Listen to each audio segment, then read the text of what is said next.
Tyler, how's it going? They already heard that part, man. I'm fucking awful. No, I'm fine. Hello, Spencer. Hey, how's it going, man? I'm fucking... Are you okay, though? I mean, honestly, no, of course not. No, shit's but rough. at the same time, yes. I'm at a constant high and low in my life. It sounds accurate. Yeah. Sounds relatable. It's scary. I try to be. Yeah, well, I think there's too many people in that position. Yeah. It sucks. Exactly. But, so, what are you working on right now? I mean, with Condemned. All right, if we're going to jump into Condemned right off the bat. I like to do that. I'm always curious. Let's do it, because it's been publicly it's been a weird and kind of silent year for us overall. Yeah. Well, I mean, it's been busy. We played a lot of shows this year, but thinking back now that the last time I did this podcast was a year ago, right before we did Revival Fest. The amount of stuff that has changed. Oh, yeah. With this band now, it's a lot. Sure. I'm actually I'm gonna jump right into it. Yeah, go for it. I'm gonna break some news. Ooh, news. Ian will be departing. Oh, that's from sad. us very shortly. Yes. Fucking love that. I know. He moved from drums to guitar a year ago. Spent the year on guitar, and still just as a person and as a man with what's going on in his life, it's just it's time for him to leave us as well. Is he doing other musical stuff? Is that what it is? Yeah, he actually just released a piano I actually saw that. record. It's like an independent project, right? Yeah. It's like a composition. Exactly, yeah, and it's just under his name because he's a fucking whiz, and that's the shit that he does for fun, and That's it's short awesome. for wizard. That is short for wizard. It Ian might be. It is might a be short wizard. for. No, it is short. He is a wizard, man. Two Z's or one Z? Whiz. Whiz with two Z's means piss. So yeah, Ian's a whiz with two Z's, and he does just, it's under Ian Elliott on Spotify. It's just his name, and last year he released like a full orchestral album that's beautiful and amazing, and then this one was just like a somber piano kind of thing, and it's fucking awesome, and you should listen to it. So yeah, he's still doing that. He's doing a lot of things. He's a busy guy. He's a productive guy. He's amazing. We love him. Just like when Nate departed, there's no bad blood or anything. It's just, conflict of interest. Yeah. Well, I'm glad to hear he's busy. The band has evolved. Yeah. I'm glad to hear he's still busy. So we're planning on doing a show, like a final show with him, for probably our first show a little bit into next year. And in then, January? No, we're shooting more for like March. Take Okay. more time to prepare. Take more time to get everything lined up the way we want to do it. It's a big deal at this point. Yeah. Because now, I mean, founding members, we're down to Tim with the project, and that's pretty much it. We do have a new drummer. That's been going pretty well. We like him. Is that announced? Or no, it should have been, because he ripped his first show with us, our last show of this year. That was in Tucson in October. Huh? It was a tryout. Maybe. We probably should have told him that. Being a dick. We probably should have told him that. But no, and he's doing great. So we're sticking with him. And we have someone in mind to take Ian's position on guitar, and it's someone with a history in the band, a familiar face. Oh, nice. No, it's not Nate, but it is someone very cool. Awesome. So if that ends up working out next year, Condemned will keep trudging on, and it'll be what it is, and it'll be cool. And that's good. I don't know. I guess that's kind of best case scenario. We've gone through some shit. We've gone through some changes. Yeah, it's only I've been in the band officially for like just a year now, and it feels like 10. That's good. I mean, it's been nuts. Shit, it's been you're shaping it. I mean, you're like forming it into what it is, pretty much. Yeah. I mean, it's just always the different phases it's been through. Because like Condemned started with Paradiso Falls, and Diego on vocals, and like whole other lineup. Yeah, it's art. Exactly, it's art. It is what you make it. It evolves. Yeah, it could be no founding members. Who cares? No, so that's where we're at with Condemned. We're kind of in our huddle mode right now, where we're just working on shit, trying to reform the lineup, making a better game plan for recording more efficiently and getting more stuff out, because we wanted to, we had a goal to release a bunch of music this year, and there's an infinite amount of songs like on standby. It's just actually executing, releasing them, and how we want to do it, which songs we want to do, man. It's can't tricky. Just do it haphazardly. Yeah, you can't just throw shit out there. You got to make sure it's what you want. Yeah, absolutely, exactly. Yeah. So I'm glad that we've done that rather than kind of just like shoving a bunch of stuff out and worrying about appearances. But I mean, it's a balance too, because you can't just sit on stuff and like expect people to know who the fuck you are. Exactly. Like, you gotta release shit. Yeah, You know? dude, stop! You're putting the intrusive thoughts in my head. No, everything's okay. No, everything is okay. Everything's going good. We're just working through it like we always have. Yeah, that's it'll keep good, going. Yeah, we're trying to. The goal next year is we'll have that show, which will headline obviously with Ian departing. That'll be a big night. And then we'd like to do. There's a couple other things kind of locked down for next year. We'd like to do like another headliner at some point, maybe later in the year once we release music. If we drop like an EP or the record, we'll promote that obviously. And then we're trying to do like close to 2 weeks on the road consecutively next year, along with like spotty, out of town shows too. Are you just gonna make your own tour? Yeah. We're I don't want to spill any. I won't name any names now because I don't have certain permissions. We don't know what's going to happen yet, but we have a couple bands in mind that we have a camaraderie with. Nice. Trying to just do like over through Texas into Louisiana.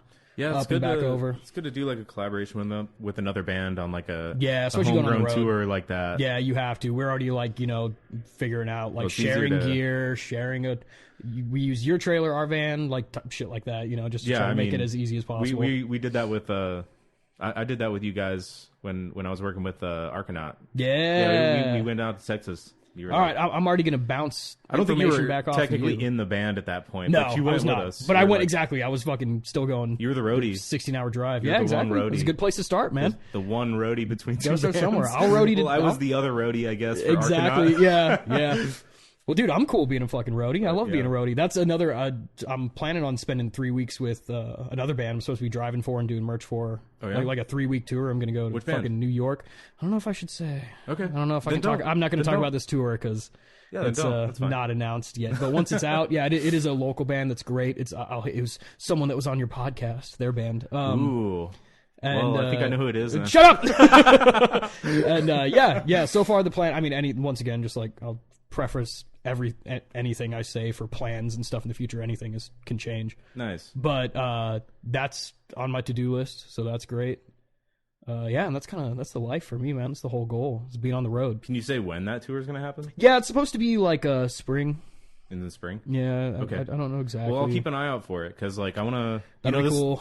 This show's all about like stories and shit. So exactly. whoever goes on that tour, I'm sure I will bring back an obscene amount of tours from those 3 weeks. Or tours, crazy shit. Stories. I want all Excuse those. Me. We'll come back with crazy stories, man.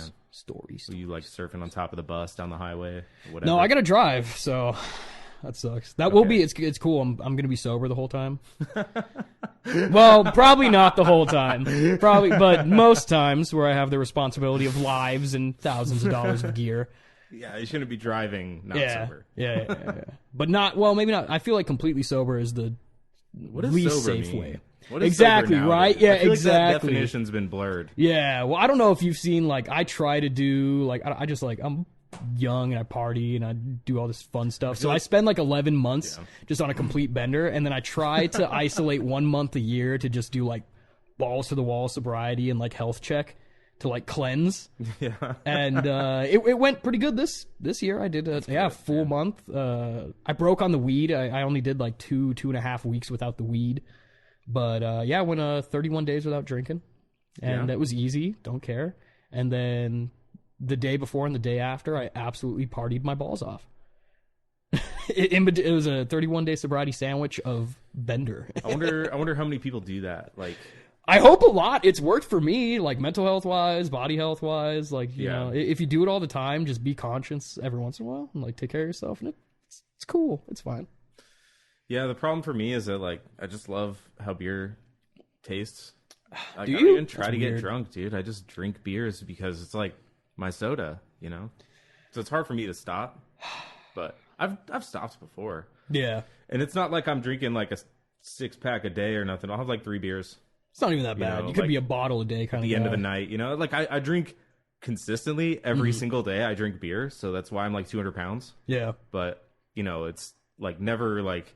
I don't get a 30-pack to drink tonight, you know, like I don't fucking try to go balls to the wall and like get hammered. Like, fuck, I don't remember the last time I've done that. Well, exactly, dude. I just my alcohol tolerance is just so gnarly. Even when I do those, you know, months of sobriety, and I'm like, hopefully my tolerance is a little low. Like, I'm gonna get fucked up now that I'm drinking the first night back drinking, and then it's never I just have the same tolerance either way, and it's like, well, you're an adult man now. Today I'm trying though. I'm on no food and a couple beers in already. I got today, you put all these sweet little beers right next to me. We'll see how far we get into this. Well, I got some more in that case. Yeah, I'm here to set records. I'm gonna go for most beers consumed, most pee breaks taken.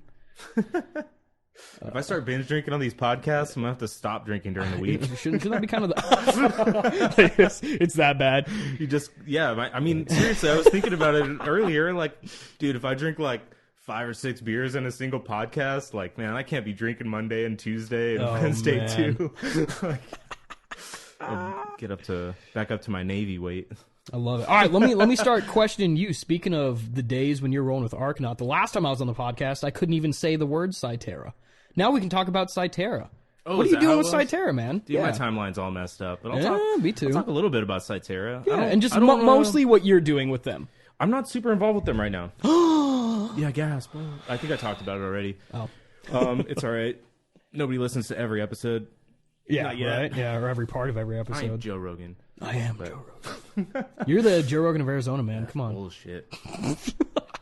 I'm a little far from that title. Yeah. I mean, you should arm wrestle him or something. Maybe if I get some video out. If I get my video going on this podcast and get the highlights, and I'll do it. I can show all this stupid shit. I'll be your video. We were talking about it earlier. I want to do like the Weird Al thing where you like cut the interview to make the person look crazy, or like maybe I'll do it to myself. Right. And then, like, it'll be better. Yeah. Make myself look like an idiot. I'm sure you can find someone to... You shouldn't even have to worry about it. You should put out an episode and have someone that will cut that silly shit for you and come back with a fresh perspective on it. But I don't The person that comes to mind for me immediately is, Justin Dipper, who does... I've seen him it's all through, Grizzly like, my mutual friends. And Killed by a Yeti, that guy. And did you see when me and Dakota Fletcher... did like the fake beef earlier this year? Yeah. And for a while, dude, it wasn't even supposed to be a whole thing. It was just kind of like an inside joke with him and I, because we're obviously great friends. And that was the thing, is that like our social media the last couple months had been so much like ass kissing each other and just like best friends and lovey dovey, where we were like, yo, we should pretend to fucking like have some petty beef and want to like fight each other. And we went for it. And then Justin fucking made like all these like TikToks of like breaking news, mom and dad broke up. Yeah, he's like, here's the updates, in like a newsroom. Oh my god, it was so silly. It was kind of a nightmare waking up to a new one every day of like what is being said about me that's out of my control. But for the most part, I want to say most people understood that it was obviously all jokes and fucking hilarious. If you didn't see that was a joke, no, dude, me and Dakota both got a handful of direct messages like, "What's wrong? What's going on? This is terrible." He's like, you guys were such good friends. What happened? We had, for most people, we were like, no, it's all bullshit. Wow. I can't imagine anybody takes that seriously, dude. But I know you guys, so I don't know. A handful of people did. I know you guys a little bit. Yeah. So, like, I can't imagine either of you two actually saying that to each other. Like, the things that were, like, going on the Facebook, I was like, this is not even real. Like, they're just fucking around totally. News, dude, no, actually, on air, I'll say right now, by the way, fuck that guy. Fuck Dakota. You fucking pussy. Yeah, no, me too. He knows he can beat my ass, that's why I fuck with him. But, what's actually, I mean, I'm obviously not gonna, like, get into it, and it's past now and whatever, but, like, immediately after that, him and I had our first, like, minor speed bump in our relationship. Oh, yeah? As, like, friends for years, and, like we finally had, like, one small thing that it's nothing now, but it was kind of funny, the word. It was, like, that's what made it such a panic for us. It was, like, do we have to keep being friends? Everyone's gonna think it's a joke if we actually aren't. I told him, I got, like, a reverse restraining order on him. I was like, you can try to get away from me, but, like, I need you at least on the weekends. I can't live without you. I need my custody for the benefit of both of us. Start paying child support. Exactly. Yeah, I have to share with his wife. I get him on the weekends. Just pay her. No, I should get paid. I don't know how it works yet. We'll see in court next year. Yeah, I don't know. It's just weird, unprecedented situation. Yeah, absolutely. Yeah, no. Anyways, on a real note, what I was doing with Cytera. No, fuck Cytera. I was just about to talk about Amaya, who's the most important band in the world. I like Amaya. Love Amaya, man.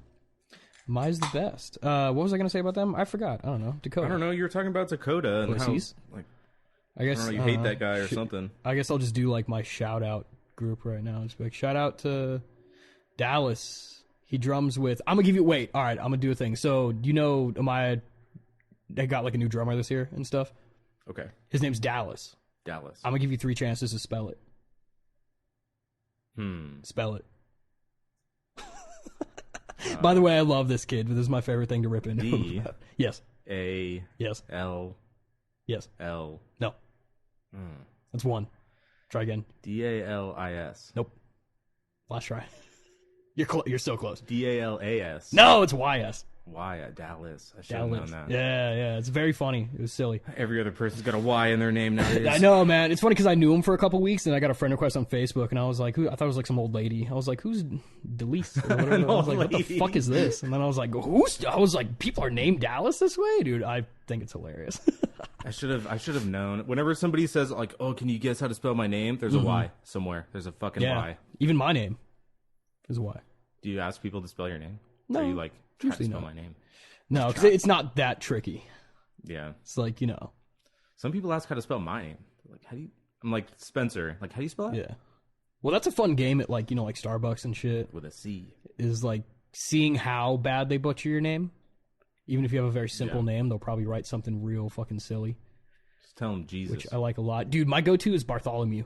Bartholomew? And then they're like, you can see their loading bar turn on, and I'm like, you put Bart. They all believe it. You try to get me with the old, it's my birthday at Texas Roadhouse. I'll tell them my name is Bartholomew Richard the 14th, and they need to say it that way in the song. I have a buddy named Scott. He's like, he looks super Mexican, but he's like Southern California, like, word, you know, says hella, you know. So he's like, yeah. He would go into like this barbecue place we used to go to when we were in Maryland, and he would they would always ask your name, and he would just say Enrique, and like they would always be like, yeah, oh, okay. He would just say it like a total, like, he would order in like the normal like American, like, I'll have a brisket, like, your name Enrique. He's like, okay.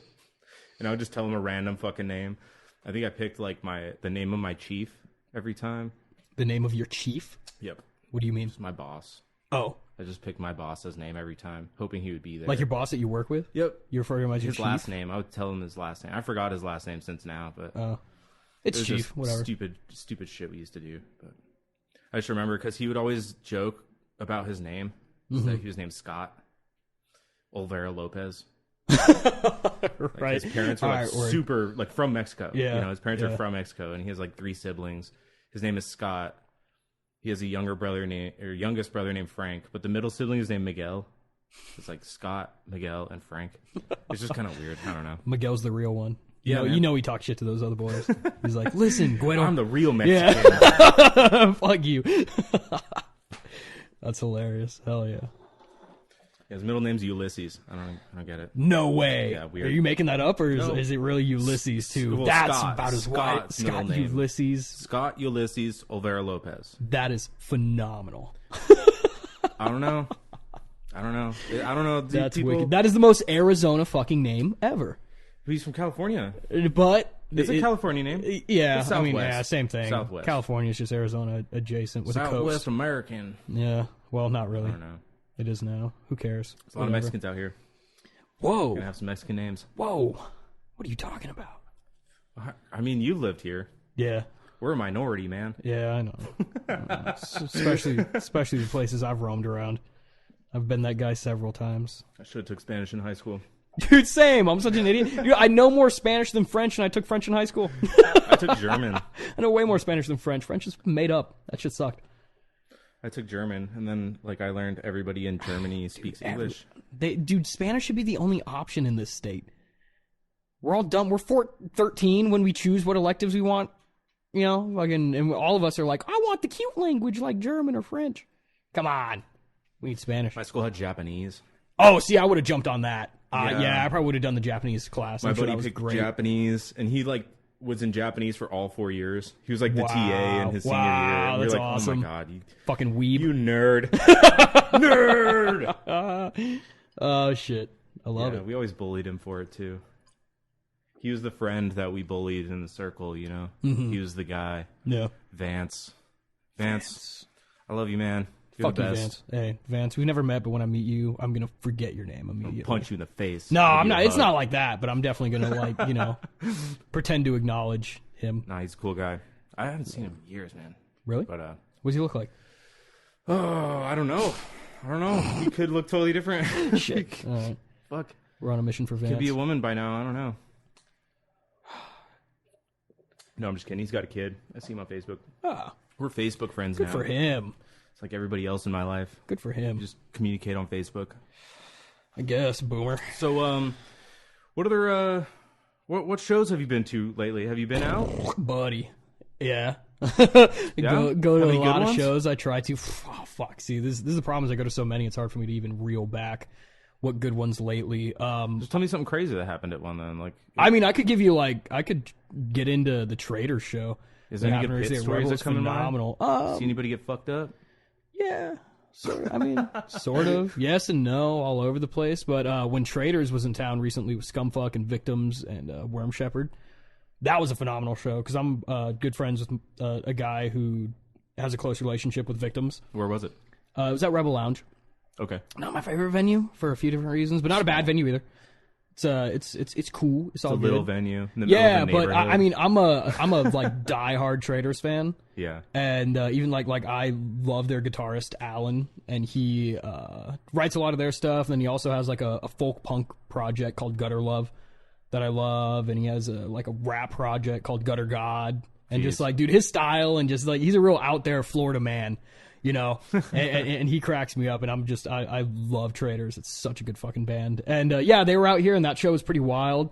Just hanging out, kind of, you know, being in the know, being able to go around back and hang out with the bands a little bit and talk to Victims and Traders, and That's cool. fucking Alan recognized me in the shirt that I had on and stuff, and Nice. yeah. So the cool part is that they played Arizona, and their next date was El Paso, and all the bands were like, and they were just in Vegas the night before. So they're like, all right, we're about to make this trek over into Texas, and we got to go through the border. Anybody want weed and drugs and just all the stuff that we want to get rid of before we go through that? And I was like, hello, it's me. Give me, dude. And I got given a like super fucking dank, like disposable wax pen from Michigan. That was like the nuttiest fucking wax pen I ever smoked in my life. Alan actually gave me a jar of like homemade coconut oil edible, like a mason jar full of that shit that I cooked into brownies and pancakes and shit. I got given just like a handful of nugs from Tyler Shelton. Nice. I got given a nectar collector, like the pass around nectar collector from Tour. Like Right. it's an ugly little like hot dog nectar collector. But I was like, I will cherish this. This is fucking cool. Hell yeah. Here, post a video of that. Your artifacts. Yeah, I posted about it a little bit in the coming days. Mostly that jar of shit that I got. Dude, it was so funny. It's just like this jar of like, it's like an empty Alfredo sauce jar filled with this like gnarly smelling wax coconut oil concoction. Yeah, and I was stoked though. It was fun. And then yeah, after the show, went and most of Victims went and crashed out at my buddy's house. So we hung out there with them, until pretty early. They're a fucking great band. They're gonna be here in February. I believe it's February 26th. The Maya is opening, and it's gonna be a Within Destruction headliner, and then Victims and Carcosa. And fuck, who else is on that? There's one other band that I can't think of, but that show's gonna rip. And what's cool about that is Victims is on it again, but it's the last show of that tour. So we probably get to get a little more hangs in. They're probably gonna camp out because I think from there they need to drive back to Chicago. That's where they're from? Yeah. Chicago? Yeah. They're from Chi-Town. So I think That's cold. Yeah. They're going to be going back to exactly. So they're probably going to soak up, dude. Exactly. I'm thinking they're probably going to want to soak up a day off in Arizona before they Convince them to drive hang out back a to little bit. Chicago. Like, Yeah. You really want to go back to the snow Dude, now? I'll show you where the good burgers and brews are at in town, man. Some tacos. And then it's just my house. I'm just fucking cooking fucking shitty burgers. Just make tacos in your Yeah. backyard. No, but that show was cool. I don't know. There's been a fucking fat handful of shows these last few months that have been phenomenal. Or even just this year, man. There's been so many good shows. Yeah, I don't know. I haven't really gotten out much. my life has been. Work on that, dude. It'll be good for you. I'll come grab you. You're just down the road from me, Well, the man. problem is my schedule right now. I've been working from like fucking 4 p.m. to 1 a.m. Work sucks. Work is It's the fake. worst schedule to go to any shows. Money is all. made up and not real. Dude, that's why I want to do this podcast. I would rather go to shows and just... I want to make money out of nothing. And that's like what this is. I want to just talk to people and make money. That's crazy, man. I think you might be the only person in the world right now who's trying to make money on a podcast. I'm not, but I'm the only person in Arizona who's doing it in the metal scene. Actually, sort of. Yeah. Is there someone else? I don't. Well, there used to I'll be. get 'em on. I've listened to a I'll get 'em couple of on. them. I'm trying to think of what the fuck. What was that one called? I know one. I'm thinking of a specific episode that I know. I don't know. Where I knew that there was it was like Ryan Johnson's podcast. Ryan Johnson, who you had on the Cebulia. He never mentioned fella. the podcast. Yeah, but he had one. I think he was a part of it Never for a mentioned while. one. And he did. What the fuck? I gotta have him back on. So gotta talk about it. All right, you ready? Wait, ready? We're setting records. I already need a pee break. That's fine. I literally have to That's pee. fine. Here, let's just pause Chop right it. Na na na na na da da da na na da da da. now. It's part 2. Yep. All right. I'm gonna do that every time. So it's easy to keep count. That was a good piss, man. Thank you for letting me have pee-pees. Yeah, you're welcome. That was nice. You're welcome. Yep. I'll bill you for the bathroom That's fine. visits later. Yeah. Well, I peed in the bathtub. Yeah, I'm not gonna waste your All right, water, it's man. free. I'm not here to It's free. flush We're your good. toilet 12 times, dude. What do you think I am? Yeah, don't waste water. I'm an environmentalist, dude. I have a tattoo of the earth. I got a usually just go tattoo in of the a kitchen mushroom. sink. That's pretty foul. With like dishes in there, you got like the old mac and cheese pot in there. You're just pissing on it in the middle of the night. Wash them. Yeah. I let it soak. I let it soak in Dove, dude. It's Yeah, there's fine. Dawn in there. It's fine. Or I said Dove. Uh-oh. We're just getting started, and we're gonna see how these beers treat me on an empty stomach today. Yeah, well, I don't have any food, so good luck. Fuck. All right, so you had that show with you like trading weeds with the victims. Fuck. That's what I should have done when I was. I should have thought of other shows. I don't know. Fuck shows. Fuck other bands. I mean, I'm gonna promote myself more. Actually, I don't know. Yeah, promote yourself. I'm doing a lot of stuff with music. Really, it's fun. Like I outside am. Condemned? Yeah. What are you doing, So man? we are. I have a project that I'm working on outside of Condemned. That is still. It's in the fetal stage, but it's like feeling really strong and Are really you like good. keeping it secret? Or? Yeah, there's literally not a thing I could say about that right now, to be completely People and your honest. I know. That one, yeah, I don't want to say anything about it because we're trying to do it right. You know, it probably won't even. I don't even know if we're going to be on stage next Sure, year. whatever that means. Like we already Doing it have, right. we already have 3 songs, but we're probably not going to be on stage until after next year. But we'll see. I'd like for that to change. If we end up having 12 by summer, like 12 songs by summer, you know, we can probably do it right. But I have a good feeling about that, so that's coming. That'll be exciting. You could do a And good then- set with like 6 songs. You don't need 12. Yeah, but see, that's not what we're trying not to do. I mean, everyone has their a different short set perspectives to on start different things. out? For sure, but it would probably be pretty underground, pretty low-key sets the first few times we do it. We're trying to launch the right way, you know, and try to, when it comes to like record deals and stuff, if you want them to really invest in you, you got to have something that'll turn their investment to show them you're already. playing You can't be that like, game. trust us, if you sign us for 2 years or whatever, trust us, we'll have enough songs in 2 years. It's like, no, have them ready. So that way, no matter what happens, you can't fall through on it. You can't stress. You can't rush songwriting for a window and end up making a shitty product. Like, That's one way to play the game for sure. there's a million different ways to play the game, man, and no one's doing it right. Even the people that are winning, they mostly got lucky. That's just how it goes, Even man. the record labels aren't doing it right. There's Exactly, no right yeah, way. dude. I've always like been. You choose your game that you want to play and try Exactly. to play it the best you can. Yeah, because I've always wanted to be an independent band. Anyway, like anything that I do, I always thought that independent was the way and just handling it all on my own. But I can see that, you know, there are benefits to if you get the right deal, if you get the right people, the right name out there, if the pieces fit in place, you know, there's certain opportunities that pay off. I think unfortunately there's like a wall. Like Yeah. the amount of audience that a record label can get you, like you almost have to take that cookie to get to the next level. And then once you get there, it's like it's almost like the blue pill, right? You take the blue pill and like you have the name now. Now you can go do something else, and you were always a part of that thing that was on that record label that got really big. You can go and do whatever the fuck you want and be independent now. But I feel like you almost have to swallow that pill to get to that level. Like, try going just straight independent with no label deal at all, like in the metal scene. Like, it's fucking hard. It's hard. Yeah, you got to work your ass. You got to work your ass off, and when you're not working your ass off, you got to work your ass off. Yep. It's tough. Or just have a bunch of money to hire your own team, make your own record label. Dude, but exactly. Like, there comes a point where it's like even a band you're not taking, like, you're not like putting your whole life into or half your life into, even, is still such a major expense and a taxing experience. Oh yeah. So some of these guys out here that are in like 3 bands and putting their all into every single band, like, those are some of the strongest minded fucking people I've ever met in my life. Like, how do you do it?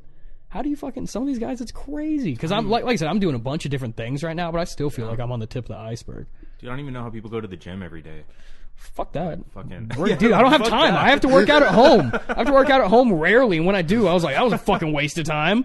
I'm gonna go be tired now. Like, fuck. I need to get back into that shit, but I don't know. One thing I do want to talk about really quick is another thing that I do. The band that Condemned went on that little mini tour with in Texas last year, Heniana. Oh, okay. Their keyboardist, Michael, oh god, I always forget exactly how to pronounce his last name. I love this man. I don't even know his last name. I want his last name as my last name. I don't even know how to say it. I believe it's all right. Michael A. from Heniana has a very cool project called Hipfire that he does. It's kind of like a solo project that he works on. He collaborates with a lot of people. I have one track with him from the first record. You doing vocals? Yes. All right. Yeah. So I just like recorded him here, dry vocals, sent him over to him. He did all the magic. He's a phenomenal human being, a phenomenal musician. Mm-hmm. Love this guy to death. And I'm working on a couple new songs for the next release for them right now. I get to do more than one because I'm a fan favorite. I love him so much. So I'm hoping, actually, I need to get to Austin hopefully a couple times next year to chop it up with him and a few other people I know out there. But Hipfire is awesome. Check that out. He also has Hipfire Records. I'm trying to think of the name of his, like, mellow death thing. But that's cool. That's something that I get to work on. Where it's like, I mean, he really sets me up with it. He, like, sends me mostly finished lyrics. Mellow sends me the death, songs. you said? Sort of, no, because, like, Heniana is, like, European Melodeath, the band that he's in already. He did, why can't I, I'm going to have to, no, I'm not going to look. But. You can, I don't care. Go ahead. It'll take me a while to find it. I'll see if I remember. But, he's released other, like, independent music that's really cool. He's awesome. So working with him is a privilege and a blessing, and it's always fun being able to just fuck around and record stuff here and send it to him and then end up with a cool product. So, definitely keep an eye out for that stuff. That'll be out. I'm sure I'll promote it. I'm going to talk about something I don't know if I can, but I feel like this is definitely the place for it. I got to do something pretty unique and cool and weird a few weeks ago. I like stuff like that. Yeah. So, are you familiar with the band? You might have heard of them, Asking Alexandria. No. What? Are you fucking? Don't set me up for failure here, man. I'm joking. Okay, I was gonna say. By the way, if you're listening and your honest answer was nope, you're cooler than anyone who says yes. But it's a pretty popular, I've had exactly. Yeah. They're a pretty popular pop metalcore kind of thing, and myself and 3 other very talented vocalists out here got the opportunity to go and record, like, backing vocals for their new track coming up. I'm not going to say the name of the track or, like, go too into detail because I don't want to get a smack on the wrist for even saying that. Whatever. Where are my royalties? Danny Warsh. No, I'm just kidding. No, but so that was like kind of mind-boggling for all of us to even get hit up for the opportunity to do that and then Did go you do already it. Do Yeah. Yeah, so we went in and tracked, and it was a blast. It was cool. Where did you go? What studio? Can you say what studio? Yeah, I don't think I'll get in too much trouble for that. Well, I don't know yet. I guess we'll find out. But we recorded with Matt Good, who's like that's not a secret. Like, he's done their recording. Okay. He does all their shit for him.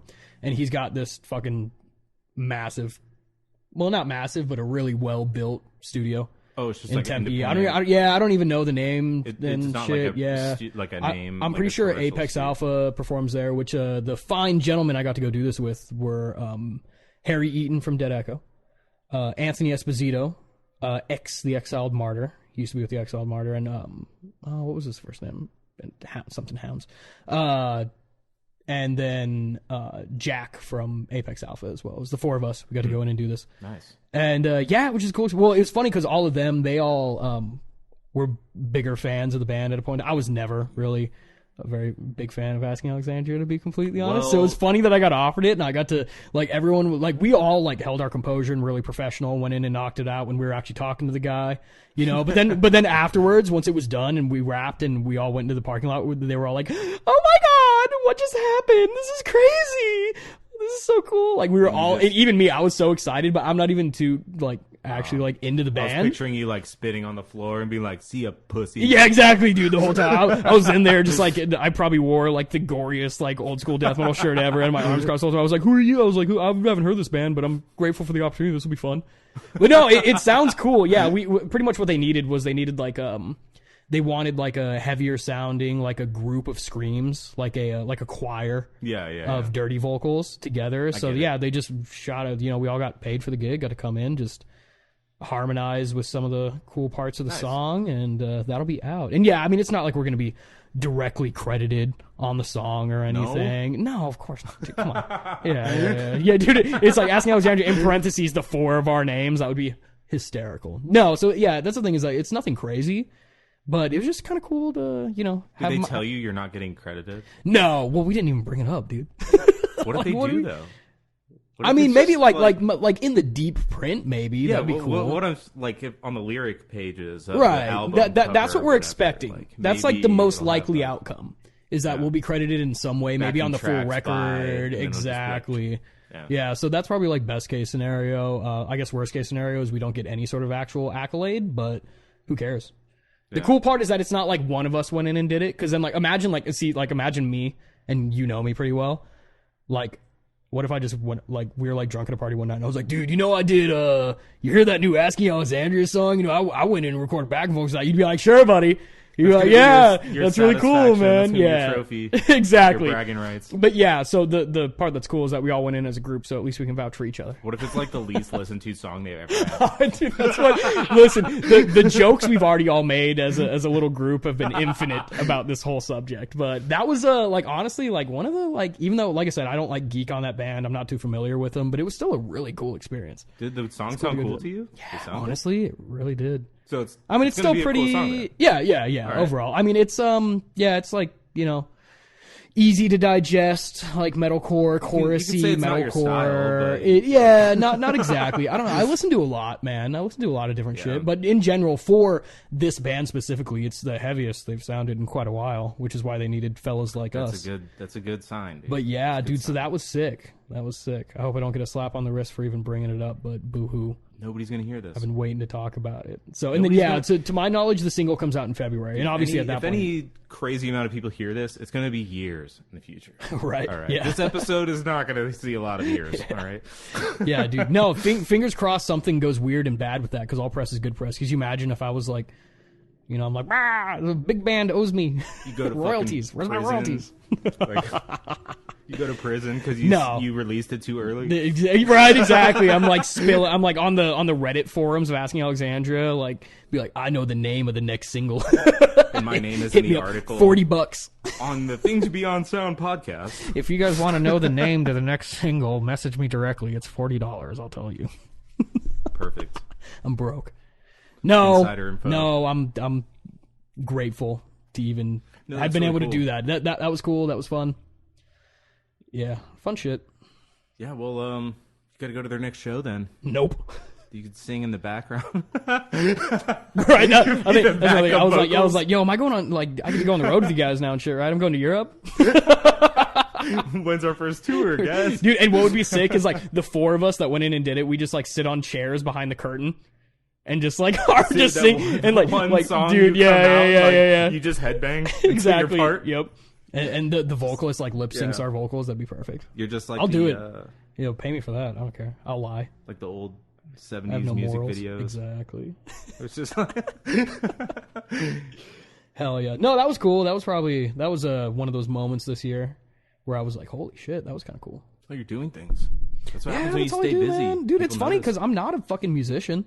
I'm literally not. I can't play guitar. I can't write music. Well, I can keep time. There's people that debate whether the voice is an instrument. So yeah, but even vocals. I think vocals aren't even like my strongest suit with me trying to pursue the music industry as a career. I just network. I just like socializing. I just like getting out there. I like supporting. I like throwing money in people's pockets that'll probably, return the favor one day. I like taking care of people, man. It's a beautiful fucking community. I want to do that, as far as like the network and the community. I want to bring it together in like a broadcast sort of way. Yeah, dude, you could totally do this. I want to fill the gap of the metal community, where it's like, people come here to get their like, dude, fucking jokes. I'll be your ambassador. Yeah, dude, I'll like host feuds. The whole beef between you and Dakota. That's hilarious. I should have had videos on my social media. Like that should have been the hub for it. I should have like Justin making the memes to post. Like he should have been posting the videos to things beyond. Like that's what I want to be. I want to be like the news source for the metal community. Next year, we gotta have one where it's me and Dakota and you, where me and Dakota both come in. We should have video for that, and we should get like, we think we have beer now. We should get plastered, and like it needs to end with like me and Dakota like throwing shit at each other and stuff. Hey, we can get some of that whiskey I was talking about earlier. You know the kind? Yes, the super legal, not homemade whiskey. That stuff. Yeah. Yep. I'll have some. I'll drink it. It'd be great. I'll have a little sip. Can make it exactly whatever proof. Well, whatever proof? Yeah, pretty much. 600. 600. Yes. All right, yeah. You said whatever. 666 proof. 300% alcohol. That would mark it so good. Just you could lie to people. Vapor. Like what? Yeah, you huff it. You know those guys that smoke beers? You know those guys that smoke beers? Like, have you ever seen those YouTube videos? Yeah, smoking beer. Yeah, dude. Well, it became a trend from like dudes that have the breathalyzers to start their cars and are like severe struggling alcoholics, and that's why they have breathalyzers in their cars. But they're like, if you're trying to get a buzz, but you need to, pick up your kids or whatever, what you can do is you can, pressurize your beer or liquor into vapor and huff it, and then it gets you drunk without it reading on your breath. Like, hilarious. Like, dude, just do drugs. Your life sucks. What are you doing? Huffing beer. Yeah, smoke weed. Exactly. Dude, smoke blues. Smoke crystal meth. I don't care. Do anything other than... Don't smoke either of those smoking things. Alcohol. Like, don't, dude. All right, kids, don't, I guess. Smoke weed. Don't do it more than twice a year.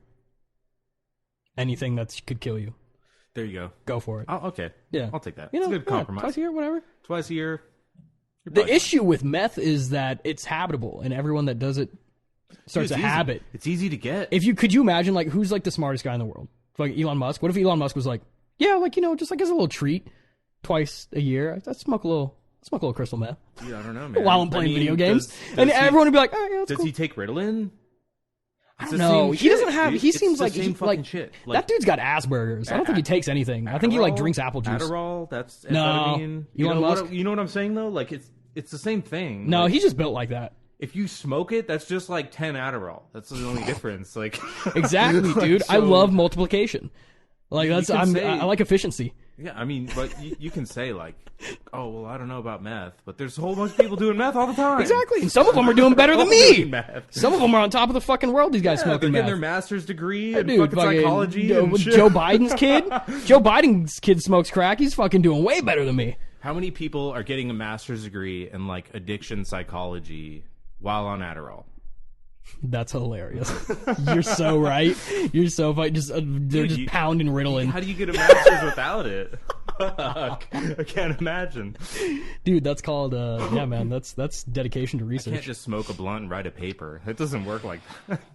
I can smoke a blunt and then like scribble on a paper. When I get stressed out, that's my go-to. Write gibberish. I mean, I can write. It won't be gibberish, but it's not going to be a fucking psychology essay. It's just going to be jokes, comedy. That works, dude. I don't know. I've thought heavily about legitimately pursuing a little bit of comedy. We should. Me too. Here, I don't know. Let's go together. Let's hold hands into the open mic. See, I don't know. That's the whole thing. Is that it's so different from anything else. Who cares?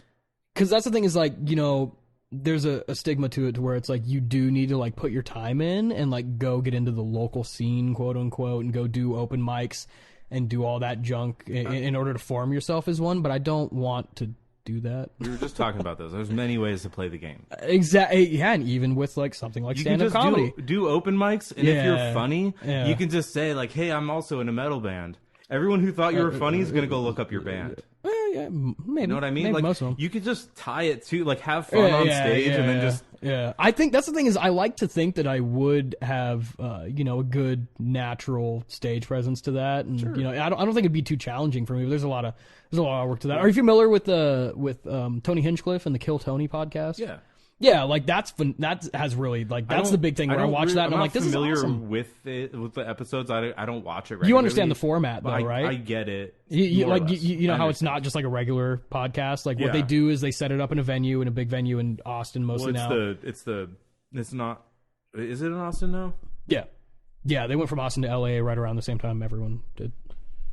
Yeah. LA to Austin. And or LA to Austin. Did I say Austin to LA? I did. Excuse me. They went from a comedy store to...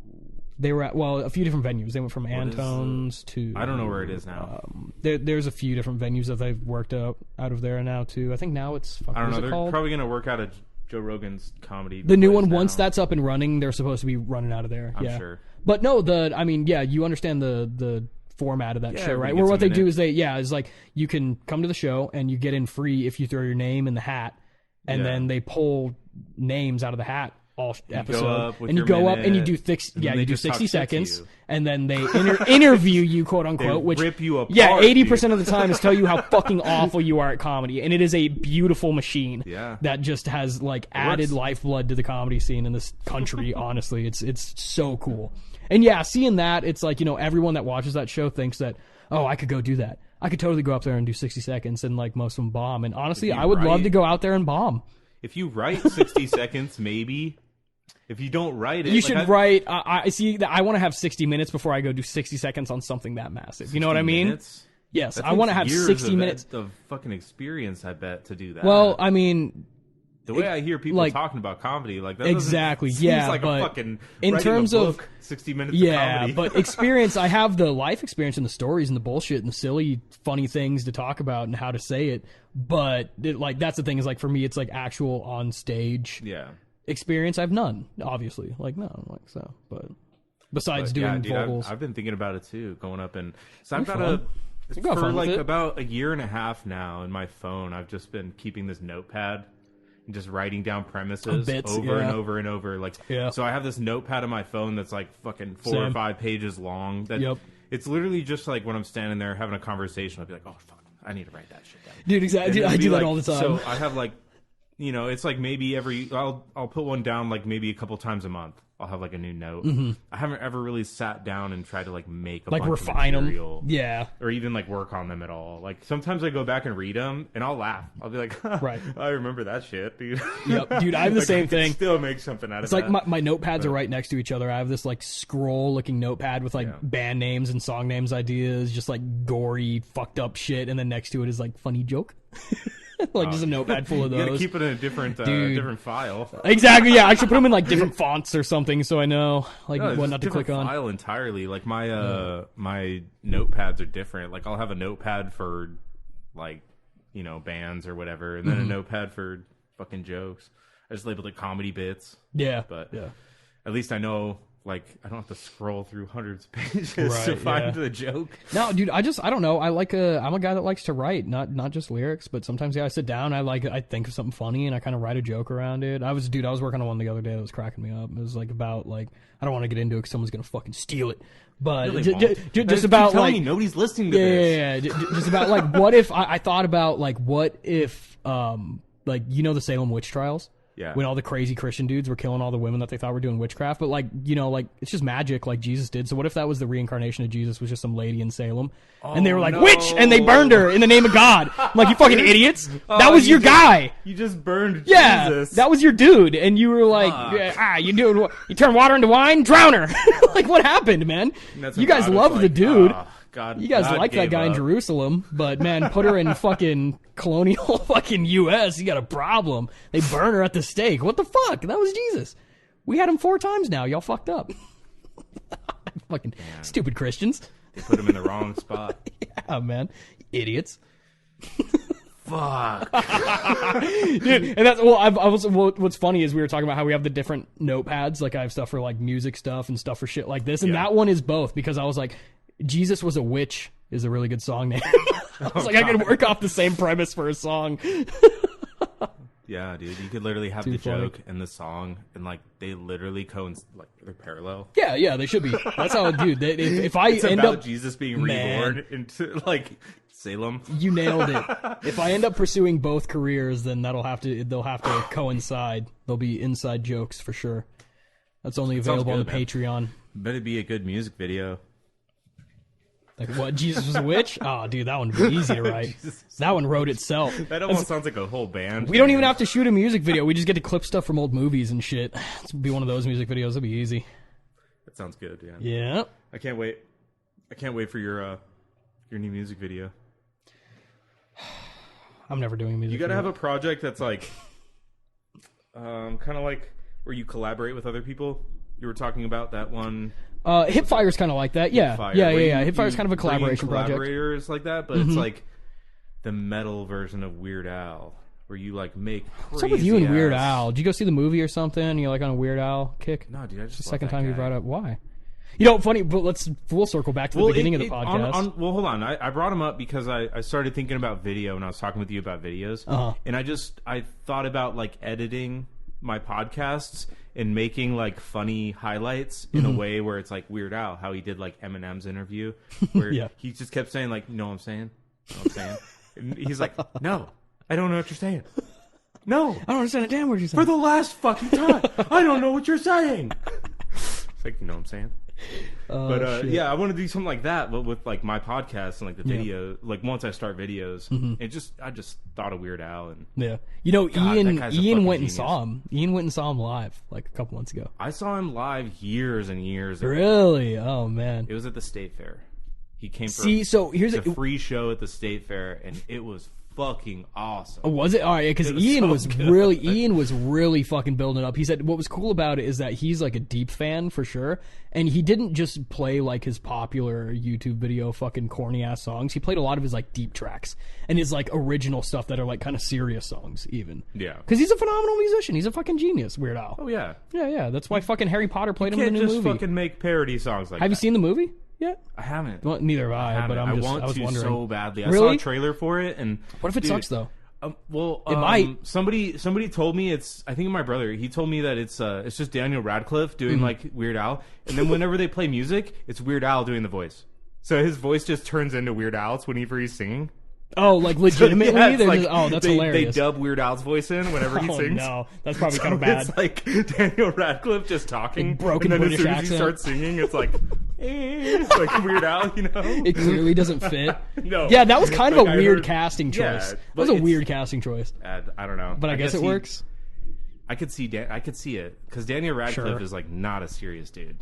He No, does not at all. give He's a riot. fuck. I'm sure he's like for his like talk about a famous person. Yeah. I mean, fucking Harry Potter. Come on, but he seems like a decent human for his Dude, I'd fame have a level beer with him. at a child age. I'd have a beer with Daniel Radcliffe. Absolutely, a butterbeer. I don't even watch that shit. Like, I hate that I even knew that reference. I hate that I even. That's how much I actually don't. Dude, you got me. I didn't Fucking expect that one. nerds. That's good. You fucking Fucking nerds. butterbeer doesn't even get you drunk. You don't think so? I don't know. Is it? They never Oh yeah, mention it's that. not. It's like root beer. They right? gave it to it's kids, not like beer. but they never talked about the alcohol content. Sure. You tell me that they weren't smoking weed at Hogwarts?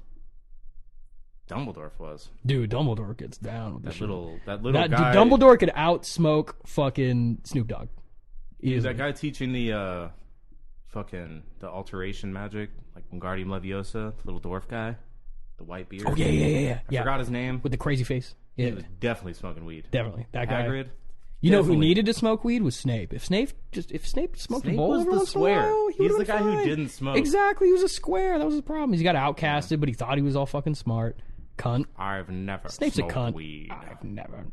Harry Potter, what are you doing in here? Ron, he's probably the one who introduced Ronald Harry. Weasley. He introduced Harry to weed. Yeah, they're like in the woods No, it's his older smoking. brothers, his twins, dude. They're probably like, Harry, you don't want none of this shit. You don't want- it's like that scene from Walk Hard. Yeah, you want to fuck with this shit, Harry? We've been growing this shit at the garden. Like, you don't want none of this. This is that Weasley OG. It makes you laugh a lot, and it makes life easier, and it makes fireworks sex brighter. better. Makes fireworks brighter. Makes your spells stronger. Hermione's in there smoking with him already. She's like the fucking pot slut. Hermione, what are you doing? You don't want nothing to do with this, Harry Potter. Oh, dude, that's like, Master has given Dobby bong. Dobby can get high. Dobby's a crackhead.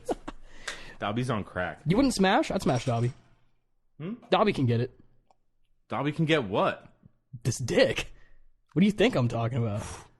No? Right. In those That's little like rags? Borderline. He looks all poor and stuff? Man. No! It's not even a human. What are you talking about? Yeah, but he's tiny. Okay, hippogriffs are intelligent. You gonna fuck a hippogriff too? Sure.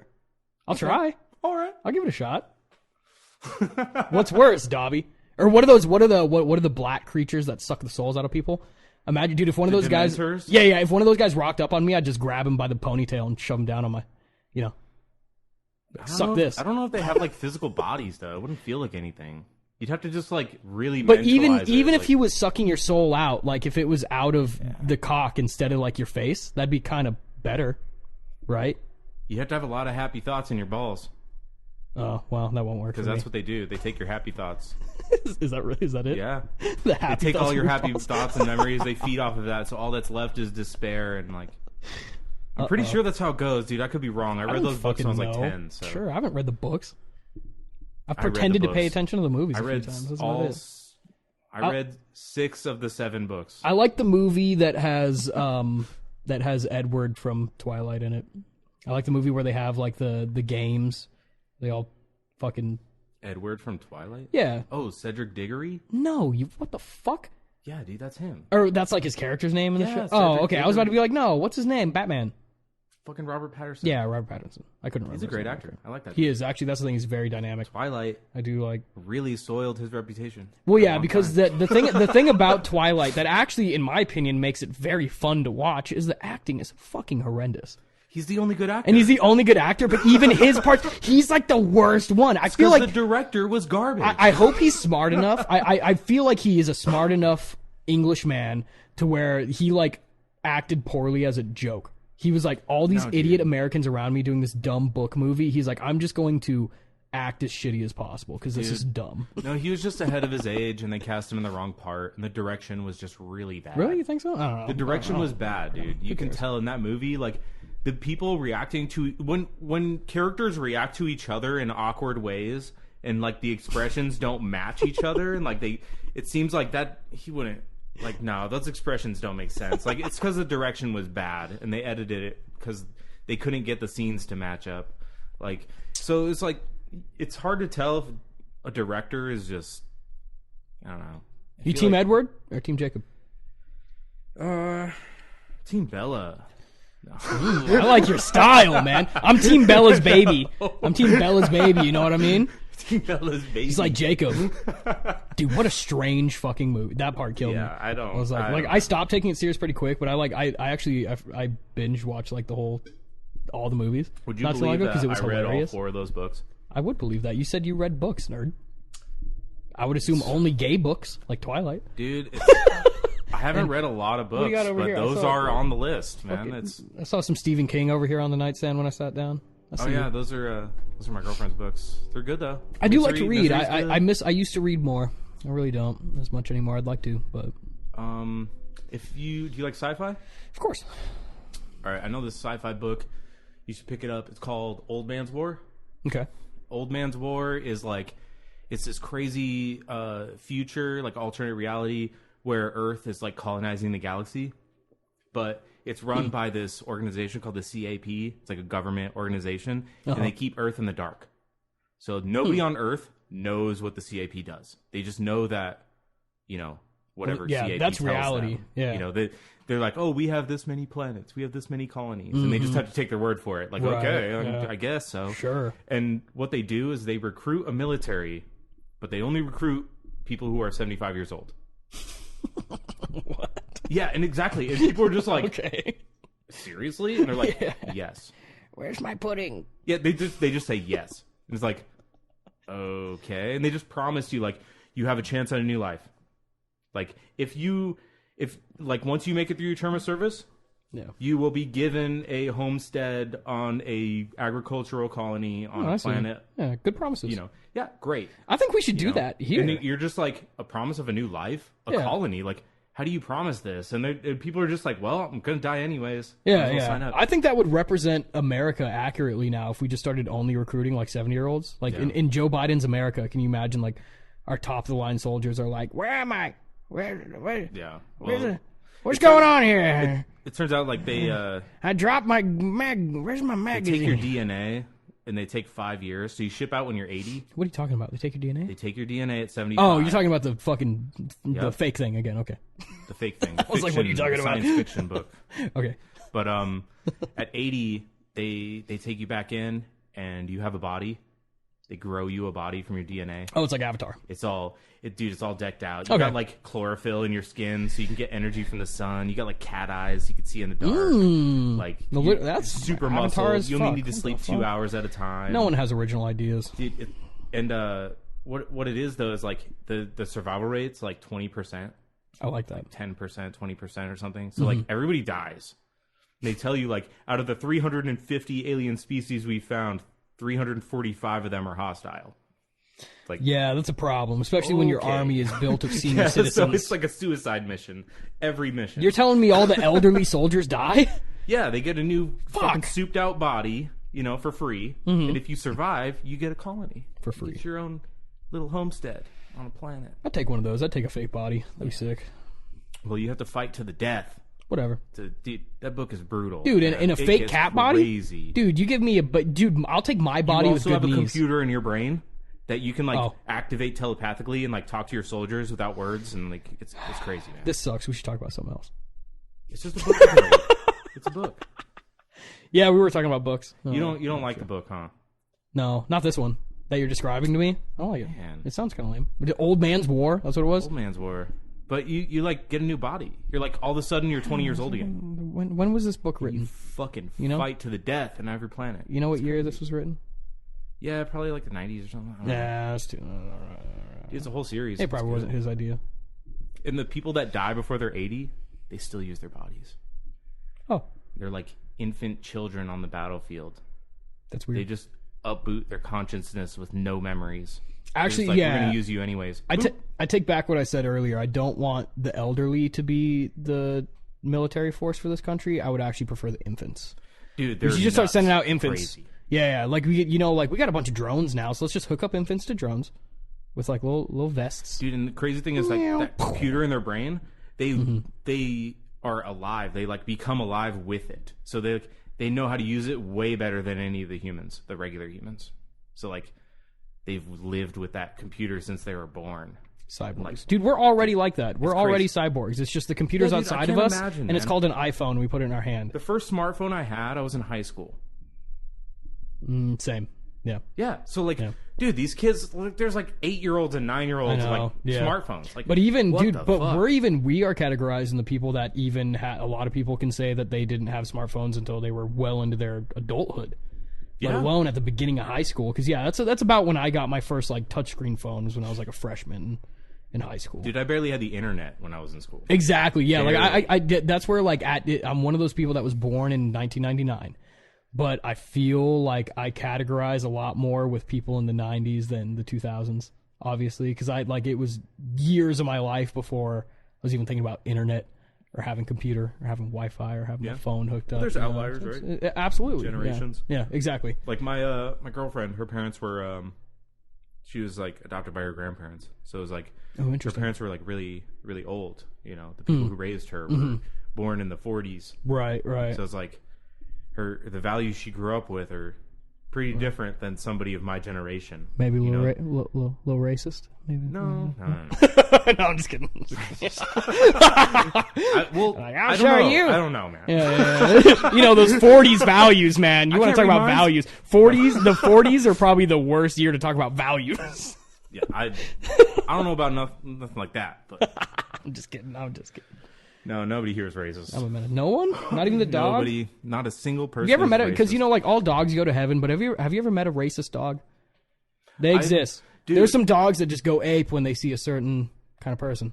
No, it's weird that you say that. My dog was like, she was like a breedist. She fucking hated other breeds of dogs. But when she found the same breed of dog she would be like super friendly. Like it was the weirdest thing. I've never seen it before in my life. But it's a breed of dog that's like it's super obvious. What breed was she? It was a poodle. The poodle thinks that they're the superior breed?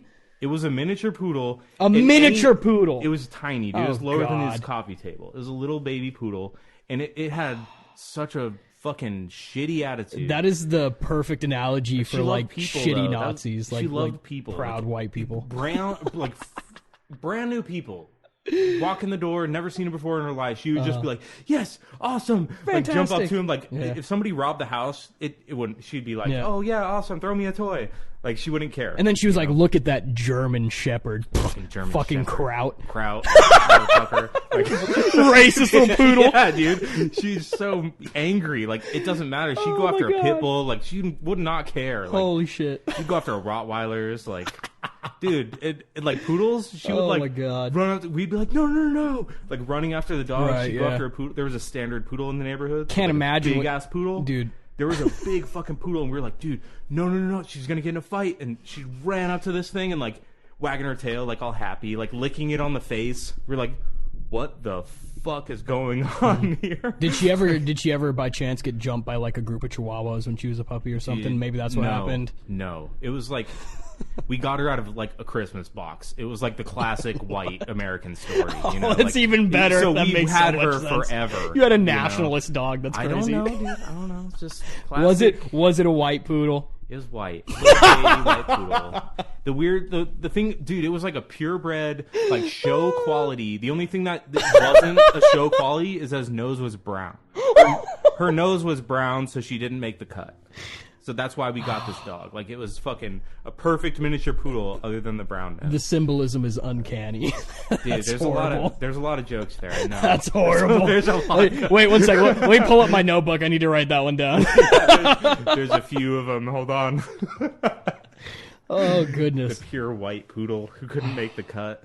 How you liking? Are you getting into this beer I brought you? How you liking that one? Yeah, the Joy Bus Wow. Joy Bus Wow Wheat. Mm-hmm. Wondrous. It's on the label. Yeah, that's Four good. Peaks. I've been watching a lot of Letterkenny lately. Oh, this beer's good, by the way. It's really kind of It's sweet. not bad. Yeah, really it's sweet, but it's not too. Yeah, I could chug these motherfuckers. It's sweet, but it's not like girly. It's still kind of it's heavy. It's weedy. A sweet beer, not girly. Sweet bread water, sweet carbonated bread water. Yeah. Give me poisoning. Give me food poisoning. Make me happy. Well, it's better than a Blue Moon. I'll say that much. Yeah, Blue Moon is one of those beers that I like got really into when I was like in my teens. Dude, so I got pretty drink. sick of it pretty quick. They're so easy to drink. Yeah, but then that's like I didn't like the orange thing for a while because of it. Now one of my favorite beers is the Papago Orange Blossom. I almost grabbed those instead of these. Those are good, man. Those are phenomenal. On tap, those taste like fucking cereal. They're so good. I like IPAs a lot, and a lot of them taste like oranges. Yeah, because the orange peel. It's it works hops, with the sweet and the bitters. Certain hops, they actually taste like citrus. Mm-hmm. So there's one called I think I had them like on one of the last podcasts I did, but they're called Blood Orange IPAs by 21st Amendment Brewery. Yeah. And 21st Amendment is the one that repealed Prohibition. On that note, I just love. Nice. That was a beer opening. I hope that was. Love that name. ASMR. That brewery makes me happy every time I read the name. Which one? 21st Amendment Brewery. Is the 21st Amendment the one about booze? No, it takes. It takes away like Prohibition. The Prohibition one. The best amendment ever. Is that the best one? I think the first one's pretty good, man. Someone's gonna call me racist. For yeah. I would say the first one's pretty good. I'm not worried about that one. The first one's why we get to do what we're doing right now. The one that people are gonna call me racist over. It's a big what? hot market right now. All right, no more. Let's just move on. I can't claim any amendments better than any others. I don't even know which one you're talking about. I don't pay attention to the Constitution. You think I There's pay a taxes? couple of them. There's a couple of them that'll get me in trouble. Let's just put it that way. Dude, Uncle Sam's my bitch. I don't listen to that guy. Okay. Fucking boomer. Sure. Taxpayer. Yeah. I pay my taxes. I do. Oh, I totally pay my taxes. No, dude, Trust me. My middle name is exempt. Yeah, right. You're white. Man, you sound like you're fucking poodle, dude. Chill. you hear my dad? Nope, don't want to. I'm good on that. You do. No, actually, I do. I do know your father. I do adore your father. He's fucking phenomenal. That guy's a riot. I do like that gentleman. Yeah, we gotta have a cigar with him soon. Good man. I haven't had a cigar with my dad in a while. Dude, I haven't seen. Yeah, I don't think I've seen your dad since the house shows. Helped him put up Christmas You saw him lights. I hope so. That checks out. That makes sense. Yeah. Yeah, I think the last time I saw him was one of those house shows at the old crib. That was like your grandparents' place or whatever. The Condemned Argonaut shows. Yeah, where we tried to record it. Yeah. We literally screwed microphones into the ceiling. Yeah. Tried to do like an XY on the whole room. So fun for me to watch. It was so bad. I know. Yeah. We didn't know what we were doing. That was before I went to Craft. Dude, I didn't have a lick of knowing what I was doing, but even in that room, I was like, there's some things that are fundamentally wrong here. Yeah, I was like, this isn't going to work at all. Yeah. Dude, what's funny is even, like, the audio from the studio show that we did with Condemned on my GoPro stuck to the wall was better than that. Yeah. Yeah, dude, we listened. Well, we didn't know how to put the settings. We didn't know how to Yeah, dude, it was blown to oblivion. It wasn't even close. We were just running it straight into Reaper. Yeah, like we didn't know what we were exactly. doing. And it was my Focusrite mic'd up to amps. My essentially. Scarlett 2-in, 2-out audio interface. So it was just two XY mics at a room with like fully amped guitars in a brick house. So in terms of recording music, yeah, sure, a total flop. But in terms of throwing and running house shows, I learned a lot of things at those because that house was perfect. Brick houses, block homes are ideal. The best. It's you need a block home to play metal in. Oh, you know what? Look, I'm looking at the shirt that I'm wearing now. Back onto the shout out side of things. Eric Elias that does. He's in Day Tripper, and he also does a little rap thing or like a DJ, not rap, like a DJ like house party kind of fun thing called. Is he here? 2 Trains. Yeah, he lives out here. Okay. Yeah. He's a good friend of mine, and he does 2 Trains and 3 Cunts. You should have Eric on. Eric is holy shit, one of my favorite people on earth. But we just what is today? Today's Sunday, so Friday night after a show that I went to at Pub Rock, I finally made it to one of his like parties, like his house parties, where he does like these DJ sets, and yeah, it's like it's him and actually I believe his brother and like guitarist and drummer from Day Tripper. They do this like these house parties where they do DJ sets, and he's 2 Trains. I believe one of them's 2 Cakes, and then there's like a group one where they're 3 Cunts. Dude, and it was phenomenal. It was so fun and so funny. I actually completely forgot where I was going with this. I just want to say that I love that man. I love Eric, and I love Day Tripper, and I love. Is it like metal? No. What is it? It's like what kind of, I don't know what you're talking about. Like it's like house party, like DJ, like funny, like rapping over cool little samples and like house music and beats. Huh. It was hilarious. It was so much fun. Is there like a genre you could even attribute it to? Probably, but off the top of my head right now, like no, because I'm not like balls deep into that shit. Yeah, house. I would consider it like that. Yeah, easy melodics. Easy beats to dance to. He has like a soundboard and he fucking hits play and they fucking. House is a good general. But then they party. They just get down with it. They got some catchy stuff, dude. It's hilarious. It was so much fun. That's awesome. I love that guy. That is someone that I would recommend. I mean, dude, you know that I got like a fat list of people for you to get on. So like, who here. runs the party? Do they have a person that runs it, or do they probably just like the group of them? Probably like the house that this was at. Oh, that's why I brought this up. Is because this party was in it wasn't even like a show with a drum kit, but it was like a house party, and it was in a block house in Mesa, and I could barely find the fucking house where it was happening. It was so quiet outside. But it was dope, and then I walked in, and it was like just people everywhere. I was like, "Oh, I found it!" I was like, "I'm definitely in the right house."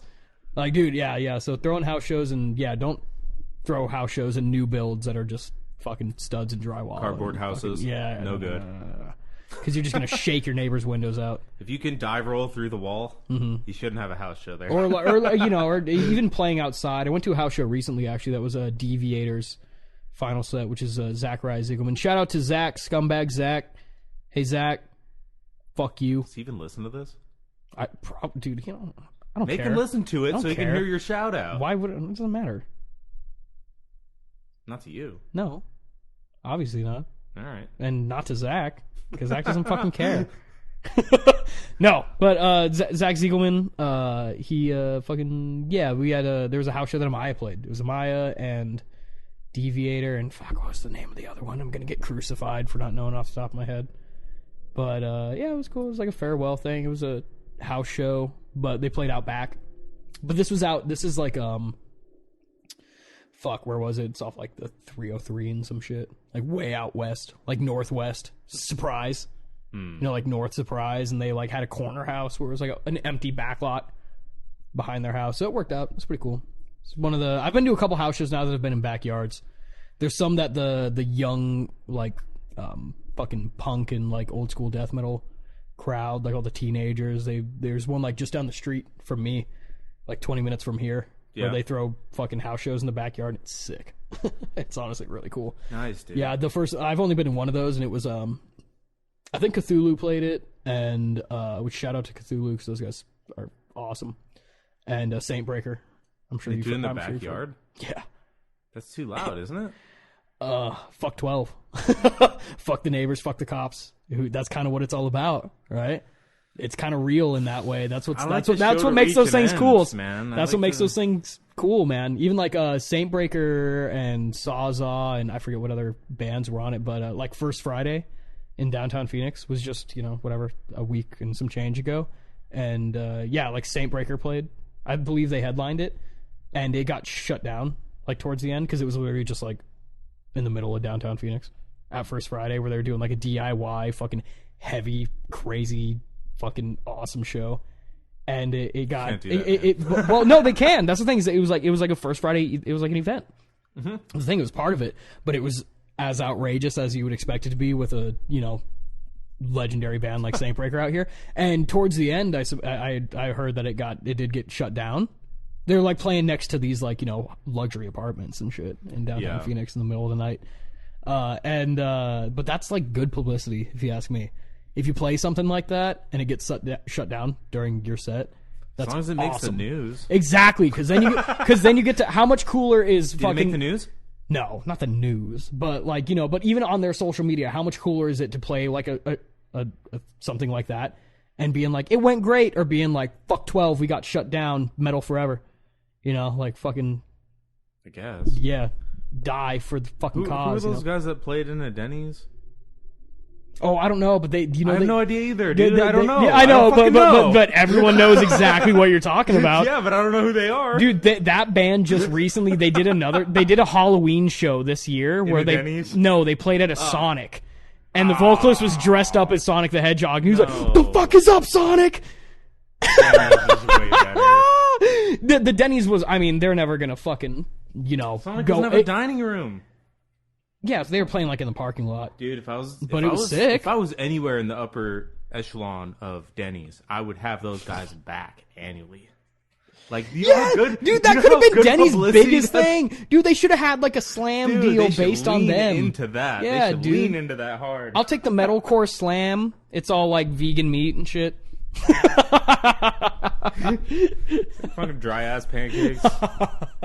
I'll take the protein pancakes with the turkey bacon and the fake eggs. Even worse, soggy pancakes. I just remember that one time I went to Denny's and my fucking pancakes were colder than my chocolate milk. That's when I knew Denny's was just bottom tier. How do you do that? Well, are they? Like, they're bottom tier if you're in town and you're like going to hole in the wall spots that but like if you're on the road and you're in buttfuck nowhere and you see a Denny's, it might be the best day of your life when you see that Denny's. I'm gonna get something real plain. Like what? Grits? Fucking eggs and bacon. Eggs, bacon, I'm not grits. gonna fuck up. Mix it all together with water and suck it down. Well, that's a good protein shake. Probably a coffee. Yeah, coffee's usually I'll the drink the shittiest coffee in the world. I don't care. That's pretty much it. Like Denny's, that's about. Yeah, coffee's good. I don't care. Even if it's shitty, it's like, man. What's your favorite coffee? You a coffee fucking guy? I'm not super like I said, dude. I'm not picky. I'm not really. Death Wish? Are you a fan of Death Wish? Death Wish? Dude, I like Death Wish. Exactly. That's like the cool guy I like coffee Death thing. Wish because that's like the classy IPA. Like caffeine. That's like the IPA like coffees. Is Death Wish. It's if like, I was into coffee, I wouldn't be using a Keurig. Yeah, see, don't tell me you like Death Wish. You use a fucking Keurig. Dude, I just want the caffeine. You got those little cream pouches with the donut on top of it. No, I just drink black coffee, but it's just for the caffeine. Like, I just want to fucking be wired, bro. But there's better methods for caffeine than coffee. Like those C4 energy drinks. They get me fucking... I stay away from... I try to stay away from those. I don't drink C4s unless I'm doing something like... Dude, I got... Unless I'm going to go do some fucking actually, work. What I'm running on today is... I was at Winco last night, which is the best establishment in the world. It's pretty good one. Dude, and there was like... I was about to grab a Red Bull off the shelf, and next to it was like an off-brand Red Bull that had like an obscene amount of caffeine in it, and it's called... It was like Ginger Dragon. And it was 88 cents a can. And I grabbed it. It was so much better than Red Bull. I drank it this morning, and I was like, this is sick. What is better? It tasted like Red Bull, but harsher and less fucking cared about. Dry is the term. Yes. It was dry. Yeah, just like a wine. I enjoyed it that it was drier. Like a... It was a good dry... Yeah, dude, I poured it in a glass gin. and sniffed it first, and I drank it, and I was like, this is sick. It was like liquid cocaine. Thank you. Did it work better than Red Bull? I'd say so, because it had like it had some like obscene. Red Bulls are good, bro. Dude, because that's the thing about this drink is that it was like 88 cents and it had like 294 fucking grams of caffeine or whatever. Exactly, it was like two Red Bulls. Cents? It was 2 Red Bulls, and I was like, "This is." I thought that I was like, "At 88 cents, I'll take the loss." I brought it home. I was like, "I'll drink it in the morning. I had a long day tomorrow. Like, if it sucks, I'll have a few sips, get the caffeine, throw it away." And I was like, "It tastes like Red Bull." Yeah, you probably have cancer. It's better. Now. Dude, I have 8 kinds of cancer already. I'm just not paying attention. Dude, if you don't go get scanned for it, it's not real. Who cares, man? I don't have a doctor to tell me I have cancer, so I don't have real cancer. If you believe it. Yeah, dude. I probably have AIDS. I don't know. I'm just rolling on it. I take vitamins every morning. I'll be fine. I'm unvaccinated, dude. You think cancer's gonna mess with me, dude? I didn't get the COVID. No, I'm More worried about the crackheads at QC. It's because I'm a hippie. It's not because I'm a Republican. It's because I'm a hippie. That's why I'm not. All right, leave me alone, everyone. I spilled too many it. meth heads in Phoenix to worry about cancer. Cut that out. Cut out the COVID part. Good luck getting revenue on this one. What's COVID? It's a very real thing. It's real. I probably got it, and I don't even know. Yeah, I don't know. I get all my information from Alex Jones and Kanye West, so those are my guys. Those are my heroes. I mean, one of them is better than the other. And it's funny how that changed. That changed in a day over the last couple of weeks. It was like one of them was just that on ever trial. Changed, dude. I really don't think that was always true. Was it always true? Alex Jones is always better at information than Kanye West. I'm sorry, dude. That's always been true. Did you? Oh man, I don't even want to get into that shit. Who cares? Like, but holy fuck, that's hilarious. I mean, Alex Jones is obviously doing shit for the entertainment value. Yeah, but he got pinned to the wall on it. It sucks that he's mostly an entertainment guy, and that whole lawsuit thing happened. Yeah, he fucked up. He fucked up bad. Yeah, like you got to be responsible for shit like that. In that field, you gotta think. In that field, your mistakes are big fucking mistakes. Yeah, when you influence that many people, saying the wrong shit. You can't be saying the wrong shit in that kind of field. Yeah, Kanye can say the wrong shit all day long. All he loses is money. And he doesn't care. If I had Kanye money, losing money would be my favorite part of the day. At this point? Yeah, he might be in trouble. He could be past the point. Could be past the point. The you-know-who shut down his bank account. Them ones that control the weather shut down his bank account, you know what I'm saying? There's a lot of people that can't mention Kanye anymore. You know really? what I mean? Like, I'm just saying, like... You mean Yadoff? That's funny. That's the first time I wish that was my joke. I wish it was mine. I saw a tweet. I'm stealing it. That's good, man. But it's funny, right? Yadoff. It's pretty good. I bet he'd love that. Right? He probably would. Dude, that's going to be his next album. You remember Yeezus? Dude, he had Yeezus. His next single he drops. Yadoff. Dude, I'm worried about it. Dude, his next fashion line is going to be all leather cloaks. It's going to be bad, dude. I just listened to a hardcore song the other day. Not metal, is EDM hardcore. Oh, EDM. I have to specify nowadays. You do need to specify that. EDM hardcore. It's like what we were listening to before I hit record. It's like super heavy, fast tempo. Yeah. Like, but there's also all the techie DJ stuff with it too. But it's like the metal of EDM. You know? Sure. It's like super hard, fast, whatever. Like, I guess. But Yeah, I guess whatever. Mr. Whatever, man, cool. I listen to Oh, Traders. dude, I only go to under. Yeah, dude, that's not Whatever. even. Dude, that's the corny shit I listen to. I know. But, I gotta start representing the underground. Dude, this scene. show was literally this song was literally called Kanye by this DJ, and throughout the song, like there's like a hook in there where he's just like part of it is just saying like Kanye, I want to be Kanye. It's like, ooh, this That song aged did poorly. Not age very well at all. Like, I bet this song came out like a few months ago. Like, so it's like right before all this shit started happening. So it's like, I bet this DJ is looking at this song like, I need to take this off Spotify. Yeah. I can't imagine how he feels about it like now. Kanye's Christianity really inspired him, and then it turned into what it did. He's like, uh-oh. He's like, that's Yeah, not what I was what it going is for. Oh, man. Kid See Ghost, though? That's a great album, Kid See Ghost. I still respect Kanye for his artwork sometimes. I don't know a lot of Kanye, honestly. Really? I don't know. I mean, I went through a short phase with it, and I can appreciate some I am realms not of it. into Not as a anything man. even close but- to that genre. Like, I can't. Oh, what? Like, just like can't hip-hop? do it. Like hip-hop, I'm Really? not into it. Oh, I no. thought you- I Unless thought it's you like were really into that. old. Yeah, It's like- but like what's really old? Like you talking like 60s? Like 90s. Like 90s. Okay, no, 90s, like, yeah. You know, like when I was a kid. The good kinda stuff. old. Yeah, but Biggie, when it turned into like Wu-Tang, poppy bullshit, Tupac. everything Yeah. is poppy bullshit now. Well, I don't know. I have the thing that I really enjoy and appreciate about hip hop is like more of the like early 2000s and even modern stuff where like the sample work. What's cool about hip hop is you can I'm swinging it. Just leave it alone. No, I'm like It's touching it. super sensitive. Man. Yo, fuck you! Don't tell me what to do with the mic. I unplug I know it. the mic. It's I unplug sensitive. it. I know. No, I was fiddling with it. I apologize. But no, I enjoy like like rap songs that have really cool samples from cool songs from the 60s and Yeah. shit. You know, I like that stuff. Yeah, I mean, there's definitely like I feel like the samples are more or less of the rapper and more the producer. That could be Exactly. the same person, but the producer Usually is not. picking the samples. Yeah. Like it's not the rapper deciding like, Right. oh, this. Well, maybe sometimes the rapper will come up with a sample and be like, I want this. Right. And the producer will be like, okay, I'll take that. Well, yeah, that's like You know, like, I'll make something out of that. Kanye producing for Kid Cudi. Kanye like, does stuff like that. way like he's a fucking musical genius. He's fucking Exactly. really, really good at music. Exactly. Not even rapping or lyrically or verse wise, not but good in at terms talking. of putting together songs that are like beats with samples and stuff, there's some really fucking interesting shit out there. There's some cool stuff. Yeah, he's got a mind for music for sure. Yeah. Like he knows what sounds good. He's also got a mind for the Never He mind. knows what sounds good, and he's trying to be the most extreme character. I in the world. know he's riding the wave while he can at this point, man. He's But really It's not a wave anymore. It's like a fucking. It's a free who fall. knows what to even call it. Strapped to a brick. Who cares, I don't know.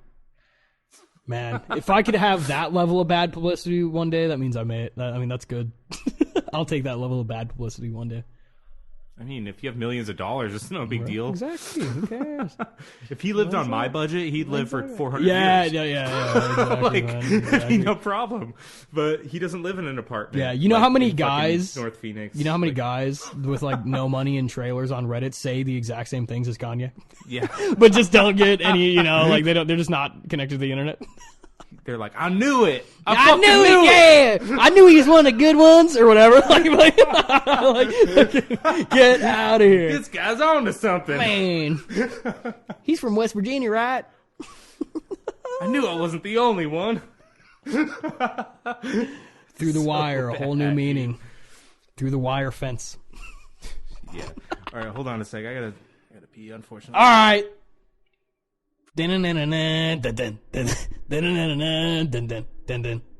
Things in my ass. That's good. I should have Louise We're do back. that. Yeah. It's part 3. Really? Already? Third time we've heard the intro now. Oh yeah. You're welcome, everyone. Yep. You get Best to hear part that of the again. podcast. It's Kyler's cover. The thing to be on sound intro. Luis is so talented and beautiful, isn't he? Tell me I'm wrong. Abso-fucking-lutely. Yeah, dude. Luis is the Is that man. a joke? Is that even a question? No, that's the first serious thing I've said so far. However deep we are, I really do mean that Luis is beautiful and talented. He's an incredible person. He is. I tried to hit him up to actually redo this intro. I want to get him again. Do it. And I want to get Attila on drums since I've had him on the podcast twice. I Yeah. want him to do a live drum track for the intro. I think that would just be a cool sentiment. That would be pretty cool. And it'd be Luis and Attila. They're both in Cytera. Yeah, I just think it'd be cool. But Luis hit me back up and he's like, hey, man, I'm not doing a lot of a lot of stuff right now. I'm kind of concentrating on some other shit.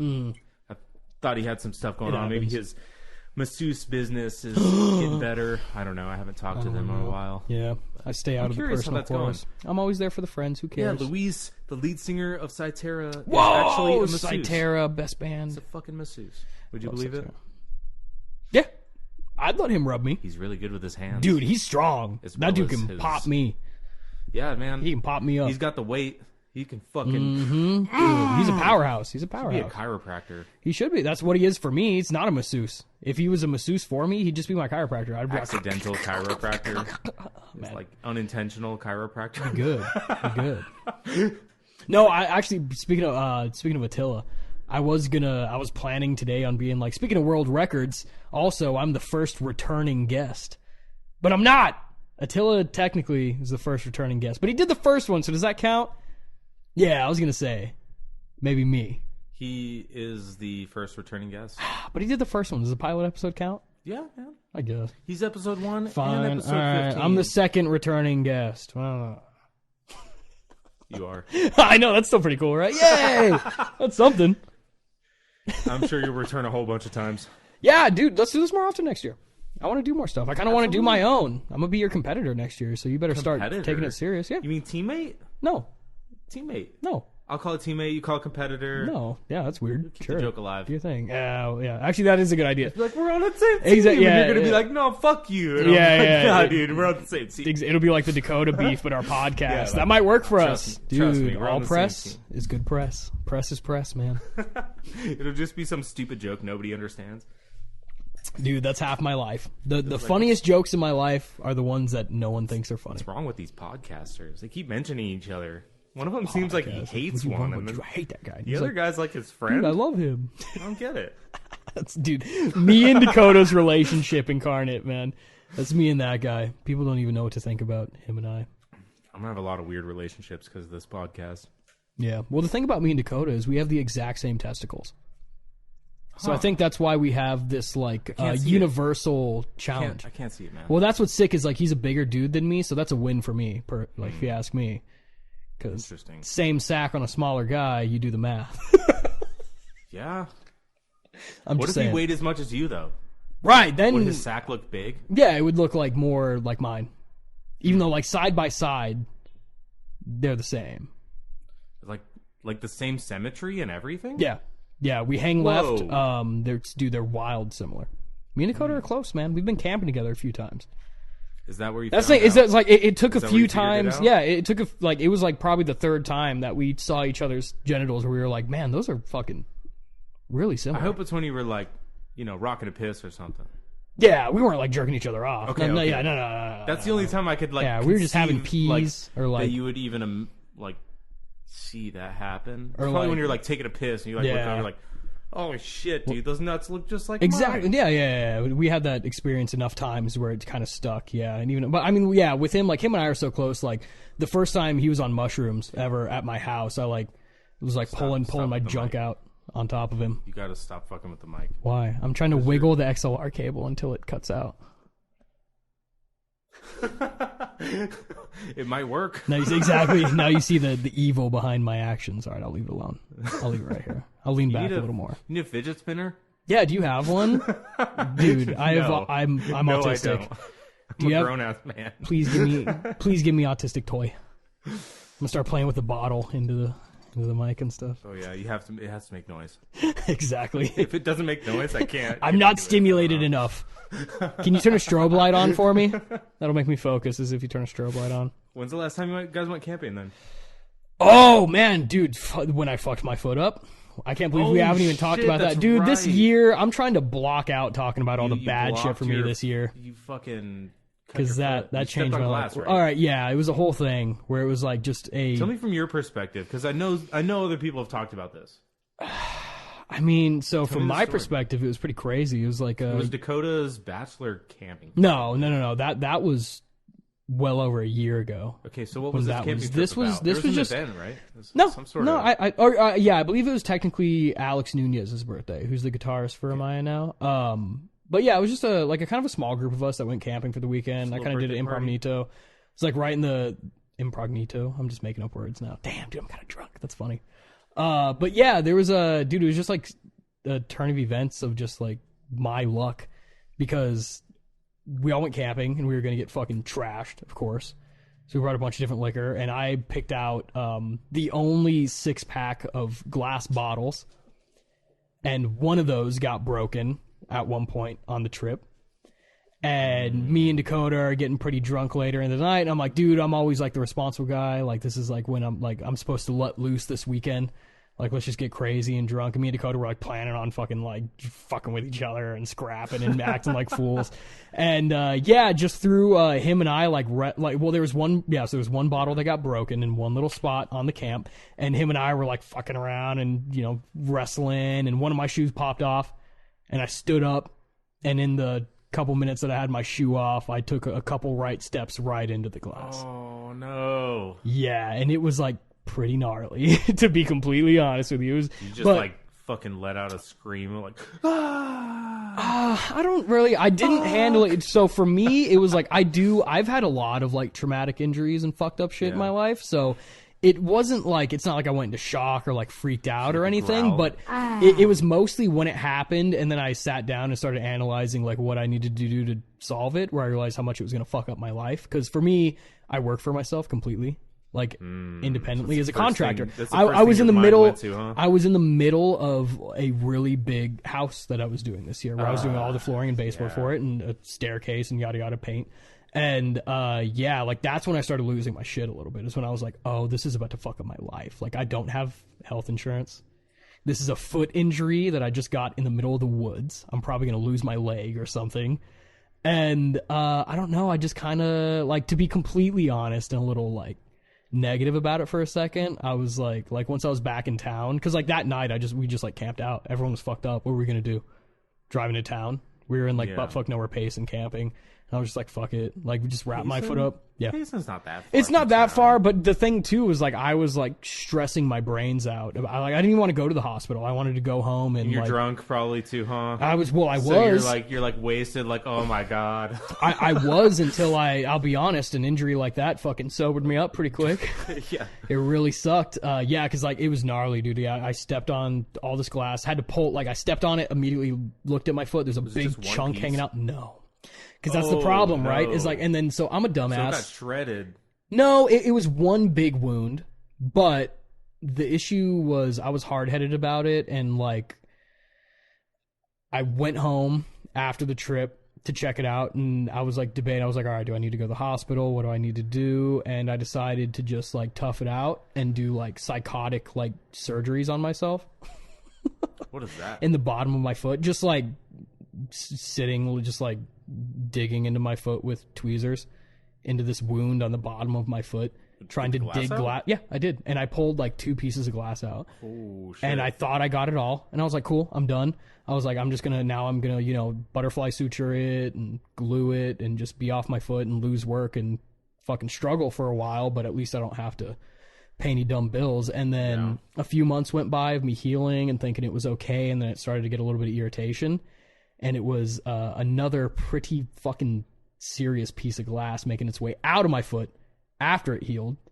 I kind of did the same thing, and now we're talking, this was like 2 months ago. Like 4 months after the initial injury, that I had to once again kind of put a hold on my work and my life to just like wake up every morning and no anesthetic, just like cut into my foot with a razor and tweezers and try to get this piece of glass out of my foot.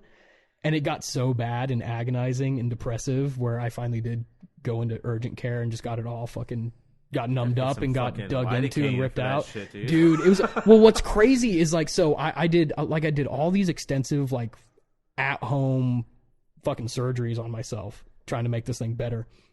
And it never got infected. This wasn't like completely idiotic of me. I took care of myself. I made sure that I wasn't going to fucking die from this. I honestly might have done the same thing. Yeah, but I was just like toughing out the pain.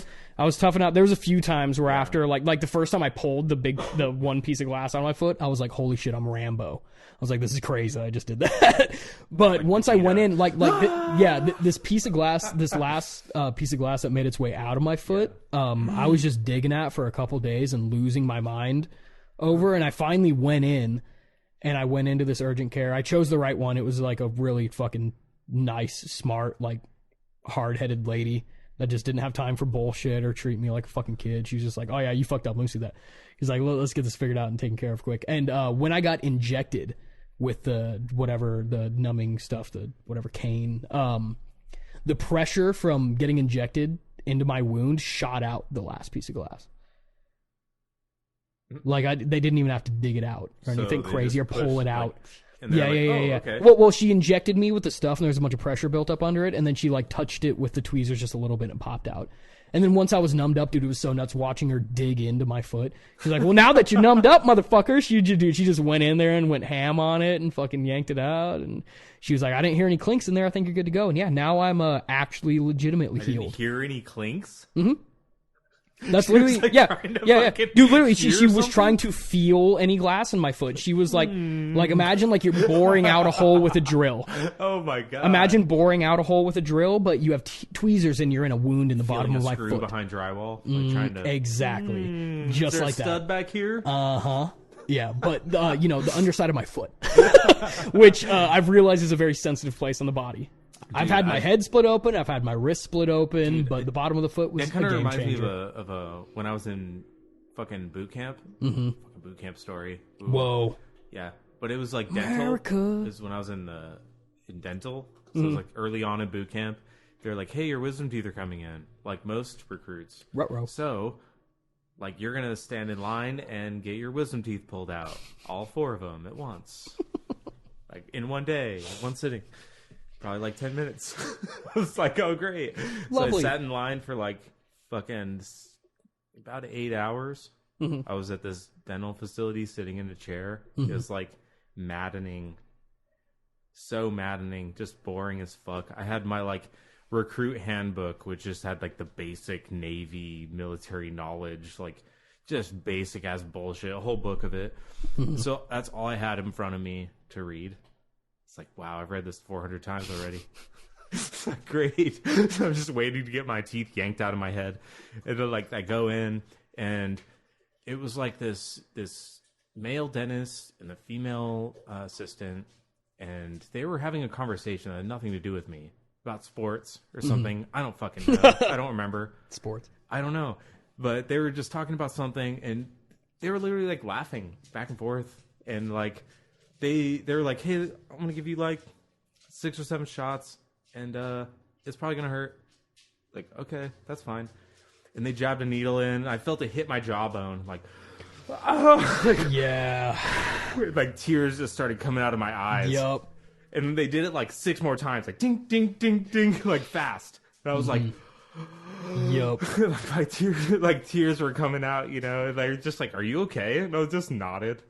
Like, it doesn't matter what I say. Yep. So, yeah, I guess. It'll be over soon. Like, what a tricky and funny thing about modern medicine is the fact that we have these numbing things, which are a blessing, but getting them in is like the worst. Dude, that was the worst pain. Yeah. Dude, getting injected on the bottom of the foot? Yeah, I was freaking out. One of the worst pains I've ever felt in my life. Getting a needle to hit my jawbone, like at the base of my tooth. Like, dude. Oh, my whole head was just like... and, yeah, it was crazy because then like they were just still laughing about shit, like about whatever conversation they were having, and I was like, it was another day at work for them. It was straight in hell. Yep. And like the dentist literally took pliers, like just they look like just straight up regular ass pliers you buy at a Home Depot, and he just like ripped 4 teeth out of my head, like one of them he wiggled it and pulled it out, and like I was just watching the teeth come out of my mouth. Like I didn't feel a goddamn thing. It was the weirdest thing in my life. Yeah. Like, what the fuck is going on? And then they gave me some pills that just it didn't really help the pain, but it helped my dreams. Like I dreamed crazy fucking hallucinogenic. Like whoa. My dreams were nuts. You got any of those laying around still? Yeah, dude. I'll take I have a couple. one that's crazy. So at the end of that, like my mouth was pretty much almost healed. You know, and I'd saved up some because I know they fucked up my dreams. So I saved up like 4 of them, and at the very end, I took 4. It was the best, it was the best time of boot camp. You're supposed to take like 1 or like twice a day. You know, you're supposed to take like 1, like twice a day. Sure. And I saved up like 4, and I was like, I'm gonna go to bed and just take 4. Just of take these all 4. Motherfuckers. Like, I know they're not gonna fuck me up because it's like one of them is like a fraction of a Vicodin, so it's like the active ingredient. I knew that it was like so minimal. Like I'm not gonna fall asleep forever. You know, this is not fucking fentanyl. Yeah, you'll be fine. You know, it was fine. So I was like, all right, this is probably like 2 Vicodin or something. Like, okay, I'll just take 2, easy peasy, 4 of these motherfuckers, and like that dream stuck with me forever. It was, I bet. Like I remember I was walking with my boot camp division, like all of the dudes. Like I remembered all of them were there. Like we were fucking marching to a training or something. We'd always march across base to do fire training or like fucking gun arms training or whatever.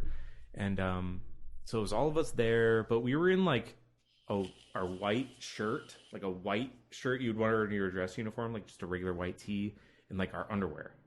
We were just barefoot. All of us were just in the same thing, just walking, like white underwear, white shirt. We're just like, why are we not wearing clothes? Like, and we were walking, and I noticed we were in a huge library, like fucking giant, like Harry Potter, fucking massive library, books to the fucking 40-foot ceiling. And like, there's different coves in between the shelves, and like different things were going on. I don't remember what was going on in the shelves, but like, I remember we walked into one, and it went down like 3 steps. And it was like in between the shelves, it was like this little reading area. And we all sat on the floor cross-legged, like we were in a fucking kindergarten class or something. Right, crisscross applesauce. And I don't know what the instructor was doing or even who it was. Like I didn't recognize who it was. It was not one of my like RDCs or drill instructors or whatever. But but I noticed that there was an aquarium all around by where the shelves were. There was an aquarium all around the seating area at like waist height. Yeah. And there was just tropical fish and shit all around this huge, like, it was like 40 feet on each side, you know, 3-sided aquarium inside this cove of like bookshelves that were like 40 feet tall. It was this crazy Disney scene. Like, I didn't know what the fuck I was, where I was. Like, yeah. And there was a tube TV, like a CRT, you know, like on a cart. Yeah. Like a fucking retro elementary school kind of bullshit, you know, and I don't even know what video we were watching. Like, I don't remember because I was so enthralled with the aquarium. I was just looking at the fish and stuff. Damn. And I remember, like, I got in the aquarium, like, I climbed in. I don't know why, dude. Swimming with the fishes. All of a sudden, the water was at my waist, and I was just in the aquarium. Everybody else was just chilling, watching the TV. I was the only one just hanging out in the aquarium. Damn. And I remember seeing an otter float by, and this otter was like just fucking swimming around like a sea otter in the aquarium. Like, what the fuck am I looking at? And then I remember a fish like opening his mouth, and then there was a frog on his tongue. Like, that was part of the dream. Dude, what fucking pills are... All right, quit teasing me. What pills are these? I need them. It was hydrocodone. Give me some... Oh, you know? Perfect. All right, let me write that down. Hydrocodone. Look it up, dude. It's just some prescription like painkiller. I don't know. I know what that is. It's but like they made you dream funny like that? Mild, what? Were you like not drinking at the time? Were you like staying No, true dude, to I was in boot camp. There was nothing. I wasn't even smoking. Right, like, yeah. Nothing, So it was just that. Nothing. It was like water, MREs, and that shit. Not MREs. I mean, there's a cafeteria. It's like equivalent to maybe like a school cafeteria. Right. You know, they had like it wasn't the best food in the world. Like cafeteria Cisco food, but it was something different every day. Yeah. It's like you got like nutrients, you know, but it was like everybody just went for carbs. Huh. As much bread and grain as you could possibly get. Yeah. Like that made you feel good. You wanted to be carved up because you could fucking be on the ground doing 400 push-ups at any moment. Like you have to have carbs, like, or else you're gonna feel like shit. So everybody went for. There was anyone who's been in Navy boot camp like recently knows the one thing. Like, there's a Nature Valley, like, you know, the Nature Valley granola bars? Yes. Super crunchy ones. Mm-hmm. The ones that are just a dust mess, though. If you eat them in your such car, a mess, you're dead. but you could eat 45 of them in a sitting. Like, they're so delicious. The best grain ever. The texture works with bananas. There was you a eat those with cereal banana? dispenser that it just had crushed up Nature Valley bars.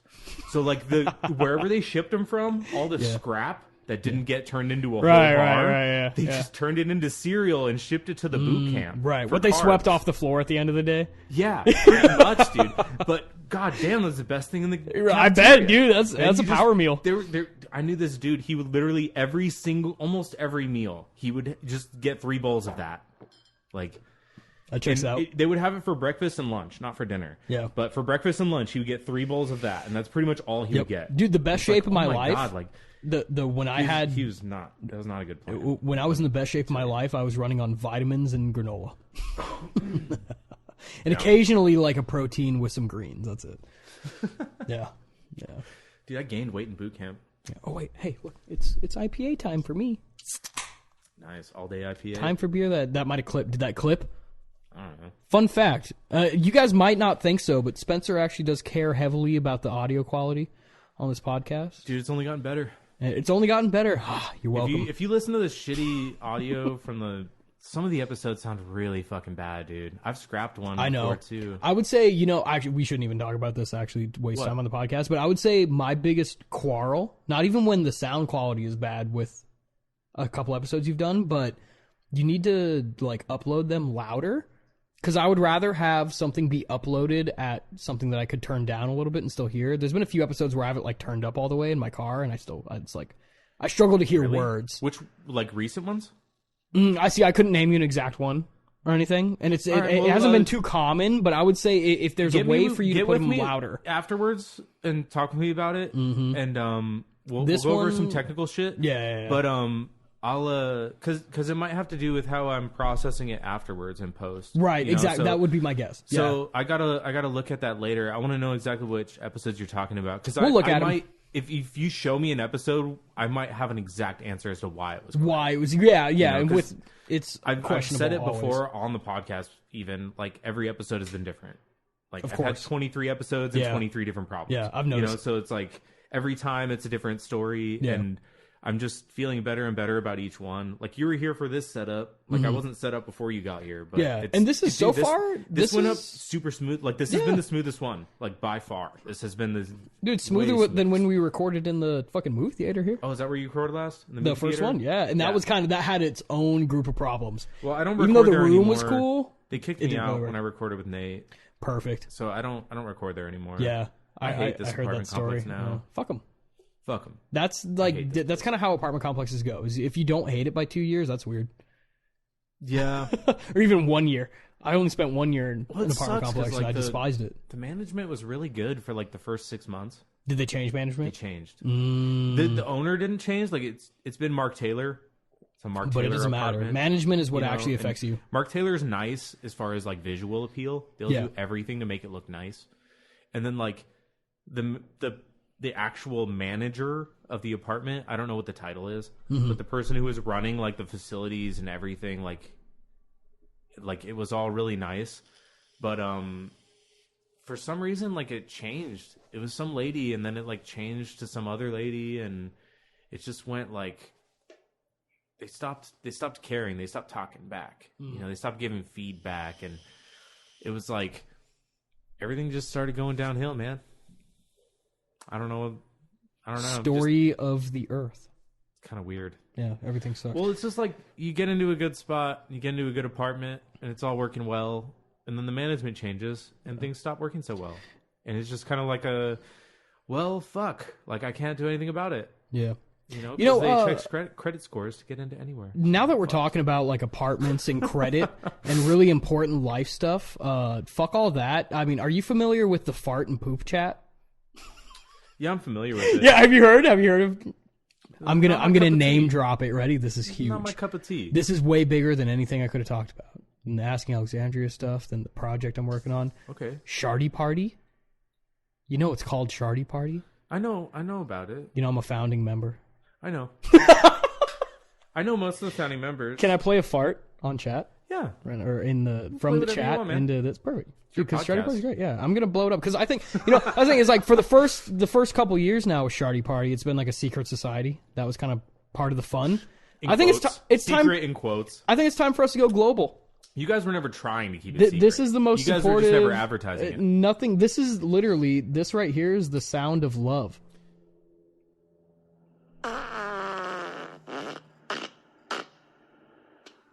If you don't think that's the sound of love, you're wrong. Oh, that's a good one. Yeah. That's Dude, a good one, listen, that's the thing is that so this chat is like creeping up on its 2-year anniversary. Oh, no. We're like 30, almost 40 members deep. There is an obscene amount of audio clips of farts and poops that are I'd be funny. okay with the farts. I draw the line at poops, man. Well, here's the thing: is that we've always tried to. It's hard to have something this obscene and private and keep like laws. We have one rule. The one rule is we're not like, don't show your butthole. Don't show us what your poop looks like. 'Cause that's gross, right? That's like that's where it gets scatty. You know what I mean? Like once you're like showing, like it's not like that, but it's funny when it's like just a group of fucking dudes, and it's just like audio clips of our farts and poops. Yeah. It's funny. Dude, I just started about a month ago. I started watching Letterkenny for the first time. I'm not familiar with that show, but I've heard good things. You'd fucking love it. You think so? Right up it takes a lot for me to watch a TV show. You would fucking love it. They literally have an episode. It's raunchy. It's literally number 3. Episode 3. It's called Fart Book. And they literally make a social media about farts. And it's literally what you're talking about. Oh, now I don't even feel cool anymore. It's so fucking... No. This is like a pop culture thing? No, Fuck it's not. me. It's not. Because Letterkenny's not like the most popular thing in the world. Like, not everybody's watched it. You know, you'll see number 3 and you'll be like, oh my God, dude. Yeah. This is fucking gold. Like, this is exactly what I'm doing. Like, maybe hell yeah. Like, trust me, like, it's so unreal. The fact that you're doing it too. We made it real. Trust me, bro. Dude, like, we're even out of state now. I got people from Texas in this chat, man. You are the real fart book. That's dude, it's incredible. very real. It's like when I tell you there's hours, man. There's hours of audio all right in this chat. It's phenomenal. It's really funny. That's good, man. It's really funny. Well, I'm pretty sure the Letterkenny crew would probably applaud you. Oh yeah, by the way, I guess I should say too, I want to give credit where credit is due. The one fart that I did play, that was from Bradley Wallace from Amaya and Painting Fences. Bradley? Dude, he sings out of all holes. Who would have thunk? That's impossible. Beautiful butt. You can't do that. He did. He sings out of multiple holes. He does. He farts hard. Love you, Brad. Brad's a sweet boy. Just kidding. Fuck you, Brad. Name of... I'm going to do a list of people to say fuck you to. Is that cool? As long as it's not me. Okay. No, I don't care. Spencer's dad. No, I'm just kidding. Hey, give me 1 sec before you say that list. Digga, da-na-na-na, digga, da-na-na-na. You see how I did it wrong that time? I think Luis is better. So, Spencer, how you doing, man? Welcome. I'm good, man. Welcome to the podcast. I'm okay. Yeah. So, you said that Chris Angel is your biggest inspiration. Why is that? He's just so magical. Dude, he's so sexy, right? Every time he does a magic trick, it just blows my mind. Fake magic is okay if you're sexy and a millionaire. Yeah. Yeah. That's magic in itself. He's like the opposite of David Blaine. David Blaine's like weird looking and actually good at magic. David Blaine? Yeah. I think he got popular after those guys did a spoof of his video. You're probably right. You know the David Blaine spoof? Yeah. Everybody knows the fucking David Blaine spoof. Yeah, dude. It's hilarious. Everybody knows it. Where he like looks at the camera and shit. Yeah, the two gay guys are like, oh my God. Exactly. Yeah. No. Who's a good magician though? Huh? Who's a good magician? Besides like I don't know, just watch America's Got Houdini. Talent. No. Obviously Britain's not. Got Talent. There's a lot. Yeah, Britain's Got Talent. Dude, any show that we have Canada's Got Talent. Australia's Got Talent. Exactly. All the magicians are on those shows, man. Yeah, you know, like Wipeout, the show where they like it's like the water sports, but you know, like the original one that was in the UK first, and had the Top Gear guy as the host. No, it's way funnier. Is it? Because it's a bunch of fucking like pasty ass Brits falling down instead of just dumb Americans, which is somehow funnier. And it's the Top Gear guy when he was young, like fucking hosting. I honestly, so funny. I miss MXC. MXZ. MXC. Don't say you miss anything from Spike TV, dude. There was a show called MXC. What?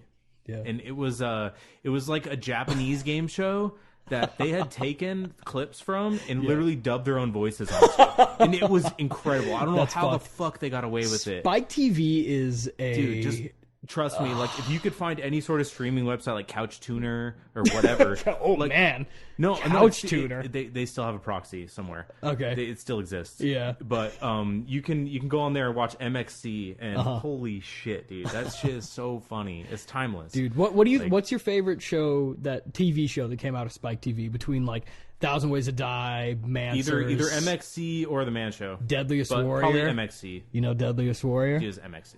Deadliest Warrior was cool, but there were some. It was not cool. It was cool in the fact that like they would pit them up against each other. Exactly, and, like, dude. It was all such bullshit. Then ask the questions. You know, I was more interested in like they were like, oh, but what about this weapon versus this weapon? And I was always, as like a little kid, I was like, how would that work? And then like even when they showed it, I was be like, that's not how it would work. Exactly. Like I would call the bullshit every time, but it was just the fact that like. They were the only people asking, like, how would a samurai fight a Viking? You know? And then they had, like, a third-generation Chinese guy tell you how it fucking, like, just, like, some guy that who actually got the call back and was like, yeah, come into the show. And he's like, well, you know, the ninja would actually destroy the samurai because or the Spartan. Yeah. Or whatever was totally irrelevant. To whenever they were he would kill him in his sleep. It doesn't matter that he had armor. Like, shut up. They would like always test the weapons on like some ballistic gel, and then they would have like some porn star in a lab coat be like, well, his brain exploded, so he's very dead. Artery would be completely shattered. You know, I love it, man. Like, that's what I want to. Yeah, I'm gonna start hosting parties where we listen to Spike TV. Yeah, Spike TV is where it's at. A Christmas tree. All right. Merry Christmas. Yeah, so I'd rather have a fake Christmas tree than a real Christmas tree. Yeah. Yeah, fake Christmas tree is way better because they just last so much longer. Yeah, but I don't know. You're missing a lot of fun with a fake tree over a real tree. What's the fun part? Burning it. Burning it in your house. In your house, and then your house burning down. You don't burn it on the outside of your house? No, just the inside. It'd be less expensive. Yeah, but that's that just creates work for me. Is that if you burn down the inside of your house, it's shit that I can fix for money. So that's what I need. I guess that's like job security. Exactly. That's the term that I was looking for, was job security. I need that. If you burn down your house with a Christmas tree, that means money. Yeah, I guess so. I mean, it depends. Like, if they determine that it was purposeful, you're fucked. Right. If they think that it's arson, like you're fucked. Dude, and those arson detectives are no joke. They'll find your time. There's a science to it. That college course, you could get your master's in fire science. That's where, dude, man. That's where like serial killers and stuff strived in the olden days. I'm talking centuries ago. In arson? In anything, because now it's just like the way times have changed. Yeah, the reason people are like, why was there this boom in murderers in the late 19th century? It's just because that's when we actually started paying attention. Right. Before then, just every other person you knew was a murderer and was burning down houses, and then who was going to investigate it? The Texas Rangers. Yeah. Right. The government. The colonists. Exactly. They got your back against the people that burned down your house. They're like, oh, your house got burned down? That's your fault. Yeah, right. You should have been awake at nighttime. Mm-hmm. If you didn't want to get your house burned down. Shit, where's your gun? Exactly. Where was your musket, dude? Come on. Have you seen the edit where it's like a deep fake of Eminem's voice in rapping style, but he's talking about like if people broke into his house, what he would do with a musket to them? No. The way the founding fathers wanted you to. No, I've never. I don't know. That was pretty left field. I'm glad that you said no. It sounds familiar, but I have to say no. I don't know what's important anymore. Dogs, and that's it. I think dogs are worth more than any human life on Earth. Yeah. What do you mean? I don't know. Okay, Michael Vick. Fucking, what are you saying? Jeez. That's pretty extreme. Well, yeah. I mean, if you don't say you love dogs, that's like saying you hate dogs. That's weird. I didn't say I didn't love dogs. Yeah. You said every dog was more valuable than every person. Yes. Currently, okay, that's a little further away from just loving dogs. I don't know. I don't like humans that much, man. They're weird. Okay. Yeah. But I mean, dogs are less weird than humans. I mean, a dog has never invented a single thing. You're lying. Okay.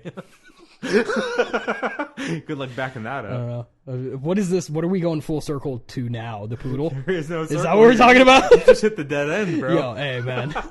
One of your dogs invented a cult, so don't start with me. White poodle gang. He didn't invent a cult. She was just delusional. Aw, womp womp.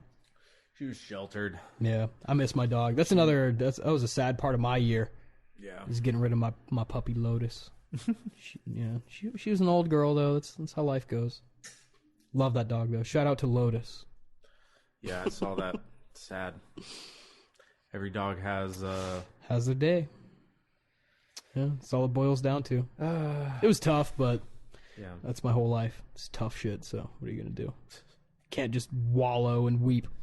Well, hopefully, if you make it really tough on purpose, it'll pay out for you. It can benefit, yeah. That's been the answer to my younger years. Yeah. Was, you can't have a really great life without really fucking somebody has to eat the shit. Somebody has to. Yeah. Whether it was your daddy or grandpa, I don't know, but somebody had to eat the fucking shit and work really damn hard. Yeah, and if it's you think you're unlucky for having to eat the shit, but most of the time, you're kind of lucky for having to eat the shit. You just have no idea. You're about to be that goddamn butterfly made of gold. What are you talking about?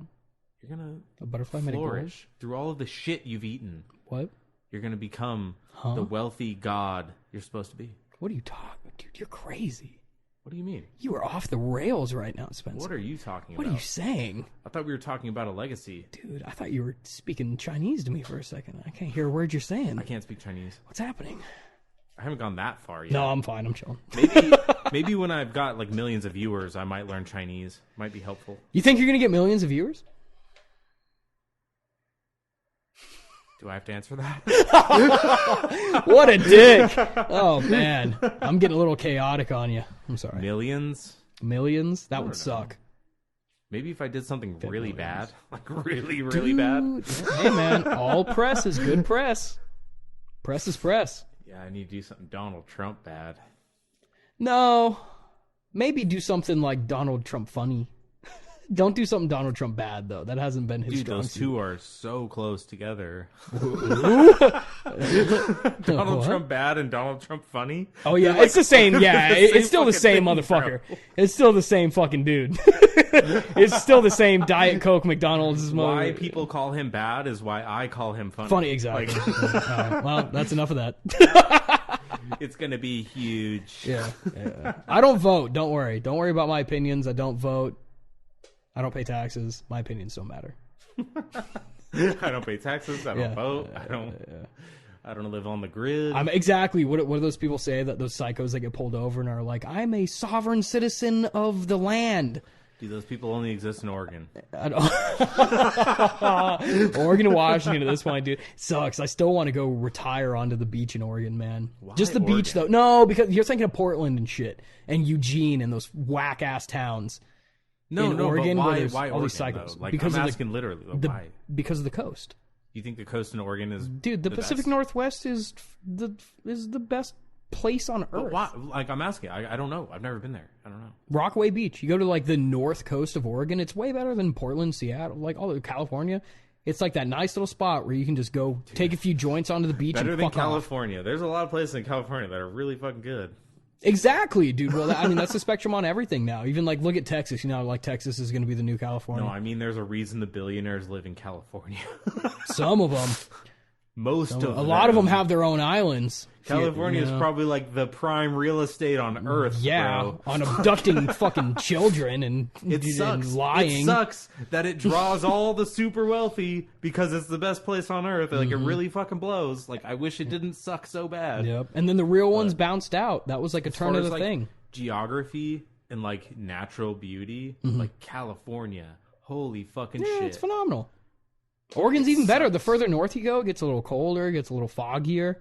It's the vibe, man. But then Seattle gets too... See, because that's where Seattle is known for its depression and suicide rates because of how muggy and cold and... Lack of sunlight. Exactly. Which legitimately is bad for you, but that's why me personally, I don't know too much yet. Maybe I'll know more next year with travel. But the Pacific Northwest, the north coast of Oregon is a sweet spot. where you can just do whatever the fuck you want and die happy on that beach pretty much. I don't know. I don't need a beach to be happy. No, I don't need the ocean. yeah, beaches are kind of cliche, but that's why, once again, that's why I like that. It's like, I'm not like a Bahamas guy or like a fucking tropical vacation kind of guy, but the thing about Oregon is like you could go there in August and go to the beach and it'll be fucking 60 degrees and foggy on the beach, and foggy. You can and you can smoke a couple joints and then walk back to your beach house Airbnb just you don't want it to stoned be with, and it starts raining. No, I'm born and raised Phoenix, Arizona. That's the worst. Is the sunny hot? That's I like going up north. It's a matter of perspective. It is a matter of perspective. You're right. I'm just talking about my own opinions at this point. I lived in Maryland for like 2.5 years. Right, that'll make you sick of it. In the Navy. That'll make you sick of it. It was a small town, so there wasn't much there. Do you even like lobster anymore? I didn't have a lot of lobster. It's still expensive. It's still expensive. Yeah, but it's right there. I didn't make a lot of money. You go catch them. No. Yeah, put them in a sandwich. No. What, you think I had a fucking boat? Oh, I'm that rich? You don't need a boat. You just need like an AR-15. You can take out lobsters, man. You're out of your mind. You don't know obviously. You don't know how deep those motherfuckers are. You know how far a bullet goes into water? Like 2 feet. Yeah. So that's what you and I'll go together, and you'll hold the lobster right below the water. Just put it on my head. And I'll just blast it. Blap! Watch this. Put it on my head. Make a good YouTube video. Yeah, it's like shooting the apple off your buddy's head with an arrow back in the day, but now it's just lobsters and rifles. Welcome to America. Way safer. Way safer. Those arrows, not as accurate. Exactly, yeah. way more TikTok relevant. Yeah, I don't know if that TikTok would go very viral. They'd probably cancel it because I had a gun in it. Yeah, you're right. The Chinese don't like guns too much. Or at least when their citizens have them, they don't like that shit. So, yeah. What are you going to do? I don't know. You can't even say kill on Facebook anymore. I know, dude. I finally got almost, they gave me, Zuck gave me a forewarning that he was going to ban me because I made a post where it was it was silly. It was a silly thing, but I said, if you let the microwave, go through its whole time and beep in my house, I'm going to pistol whip you, is what my post said. It's like wow. Yeah, because you know what I'm talking about though, right? Is like if you stop, everyone stops the microwave in 1 second. I remember seeing the post. So you literally saw the. It lasted Facebook 5 post. minutes. It lasted 5 minutes, and it was like, you're insinuating violence. Last chance. And I was like, what the fuck? I was like, this is my first warning on Facebook ever. And it was because I was like, if you let the microwave you're beep, gonna pistol whip somebody. Yeah, for the microwave beeping? I was like, in my house, if you let the microwave beep, you're getting pistol whipped. Just because me and my roommates religiously stop it on one, so that way we don't annoy each other. Facebook has gone too far. They've gone too far. I was like, I saw way worse today. Yeah. I saw a literal boob on Facebook. Oh, wow. Leave me alone. Lasted longer than my pistol whip for the microwave. Yeah, I'm not insinuating violence. Leave me alone. And if I am, mind your fucking business. It's my violence. Yeah, maybe I need to make the move to Twitter. I'm not asking anyone else to commit violence. Yeah, I was saying I'm going to. Me. It's my First Amendment right. And my Second Amendment right, all in one go. Yeah. I don't even have to fire it. I just got to pop you with it on the forehead. Pop. I don't need bullets. I just need the gun. As long as you don't I'll shoot still him in the ruin back. your day if you let the Don't microwave shoot him beep. in the back. Exactly. What are you looking forward to next year, man? We're creeping up on the end of the year. Well, I'm looking forward to adding video to this podcast. We should. Let's do it. That's the thing that I think that'd be fun. I've really got my mind set on. I really want that to come to fruition. You need a studio space to do that, though. I mean, not really. You don't need. All right, let me rephrase that. You don't need it, but I think it would benefit if you find a spot. If you could money for that, man. I'm going to do it here. It's how it's going to happen. All right, do it but here first. what's all right? Let's say next year. What's your goal? How many podcasts are you trying to do a month next year? I don't have a goal. Best case scenario. I don't have a goal. But if you're going to set one, you want to do 2 a month. Minimum 1 a month. Yeah, right? 2 a month would sound 2 a month would sound fine. As far as publishing episodes. Yeah. So imagine eventually I want to get to at least once a week. I want that to be my minimum is once a week. That would be my goal. Yeah, but it's just hard to schedule because of how I work. I work a full-time job. So I understand. It's hard to do unless this podcast is pulling an income, and then I can go down to a part-time job, maybe doing audio work again in the union. Yeah. So I had to get an hourly job instead of that because it's been yuck. It's just so inconsistent. Right. So I have to get something consistent to pay my rent. So I had to jump on that, and then if as soon as this podcast is pulling any income at all, I could probably drop down to a part-time and really try to fucking focus on it. Yeah. But I want to get video involved because I feel like that's the only way to gain access to an audience. Yeah. Like nobody's going to look at highlight clips of an audio podcast. Yeah. They're going to see that there's no videos, no talking faces involved, and just be like, oh, well, this is dumb. Exactly. Just move on. Yeah, dude. That attention span is quick these days. You got to grab people. Yeah. I just need to get you hit all their sensories. Zoom in on people's faces when they say something dumb. That's me. That. We make it happen. Let's do it. There'd be a lot of them in this one. Yeah. Yeah. This one's already been wild. Yeah. Audio-wise, this one has been pretty wild. So if we had video on this one too, it'd probably get outrageous. It's been all over the place. And that's what I'm saying, dude. If me and Dakota are both on and we do video, like you're gonna have to censor. You're gonna have to censor stuff. And that's where you could have like a Patreon where like if you want to see where they compared balls, you can see that, but it'd be $20. OnlyFans. OnlyFans. Patreon's kind of better. Things to be on for shit like that. It would work. I'd help you run that if you like. I'd promote it to see the ball comparison. We were talking about. In the dude, episode. man, I'm telling you, like me and Dakota could probably, if we hype this up, we could pull in a couple bucks. Whose balls are bigger? I already told you they're identical. They're identical. I swear by it. The audience might have a different. Dude, if him and I like both go get waxed at the same time, they're identical. They might have a different opinion. I'm just saying, like that'd be wild. I'd like to see it. We open it up to the audience. They might say, like, "Well, Kyler's got a bigger left ball." No, maybe. Maybe. He's married, so his are definitely emptier than mine. Oh well. That depends on a lot too, though. Yeah, actually, maybe not. Maybe he's married, so they're less empty than mine. Let's be honest. I've heard stories about other marriages. I don't know. Exactly. You never know. Maybe I'm totally wrong. I'm probably totally wrong about a lot of stuff. That's how it goes. Absolutely wrong about a lot of stuff. Yeah, don't take me serious. I don't care. I'm hardly ever right. I don't care about anything. If you try to cancel me on this podcast, I will. Just for the audience. If you try to cancel me, I'm probably wrong. Listen, I heard what you said about Chris Angel when we were off the air, so I can cancel you. Well, that he's gay. You like... Exactly. It's actually a blessing. That's only the second time we've said gay on this podcast. Oh, yeah. It's a fun word. The R word. Did you really? Did I miss that? It's okay. It made sense. Ronaldo? It actually made sense how I didn't realize said we said Ronaldo. If you try to cancel me for that, fuck you. I was actually using the word how it's supposed to be used. Right. And they like that word. No, all right. All right, I'm done. Nobody likes that word. That's why people use it. Exactly. Because nobody likes words it. Are fake. Words are made up. Words are fucking whatever you make them, I guess. That's what Thor said. He said all words are made up. Who? Thor. Thor? Yeah. You're quoting a fucking Marvel character? In Guardians of the Galaxy. No, it was actually an Endgame. Sure. All right, whatever. Yeah, Thor jumped on his ship. And yeah. I was kidding. I was hoping that you were like quoting Thor from the Norse Bible, but you were actually quoting Thor from Marvel. That's way worse. Don't do that. Sorry, man. I don't watch those movies anymore, by the way. Like, I stopped after Endgame. I hope not. After Endgame, it kind of got kind of crazy, and I just like, oh, wow, this is dumb. Yeah. I understand, though. I understand why Marvel got as popular as it did. Like the cult following, all the inside jokes, if you know, you know. I mean, they followed a formula. Yeah, they killed it. They found a formula, just much like fucking Michael Bay. He found a formula, and M. Night Shyamalan found a formula. Yeah. Like, the Marvel crew, I don't know who's fucking responsible, whatever, like, they found a formula, and they stuck to it, and goddamn, they are making a lot of money out of China. Dude, isn't that weird though? The whole thing with like no, how they, you know weird. how they have 3 billion people. It's no, not fucking all right, weird no. But what's weird about it is that like they get sent a different cut of the movie. Somewhat, but enough to where it's close. It's pretty. It's like it's enough to where they recognize the actors. Yeah, exactly. Well, they recognize the actors, but like certain scenes where they'll be like, like China won't like that part of the movie, so let's cut that out. Or they'll be like, China will really like this part, so let's fucking add that in. Or, they do that all the time.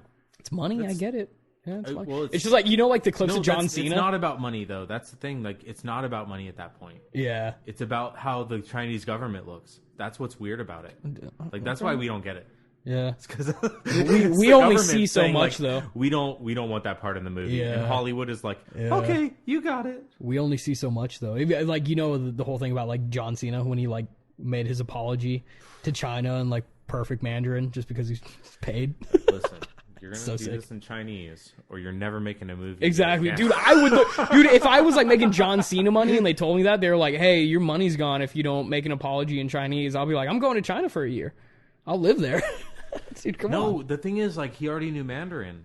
Right, exactly. That's the thing is he already knew. did. He already knew it. He already knew how important that was. Fucking McMahon from WWE. He made him learn Mandarin when he first. Yeah, like the dude who ran that shit. WWE's a lot, man. It's nuts, bro. You know, and the they clip... made so much money in China. They made way more money in China than they ever did in the States. Yeah, it's crazy. Like, of course, John Cena knew Mandarin. They all fucking know Mandarin. Like, I don't know how many of them do actually. It's disappointing that I don't. I actually I have a niche market of for like first generation Chinese people that I do renovations work for. From Jennifer. Yeah, like I did like her place. Oh yeah. That her folks own, and then I just got hit up recently. It was like, oh, my friend needs more work, and I'm like, perfect. I'm really good with language barriers. You already know, like, I'll take care of you guys. It's cool. And they're sweet, awesome, generous people.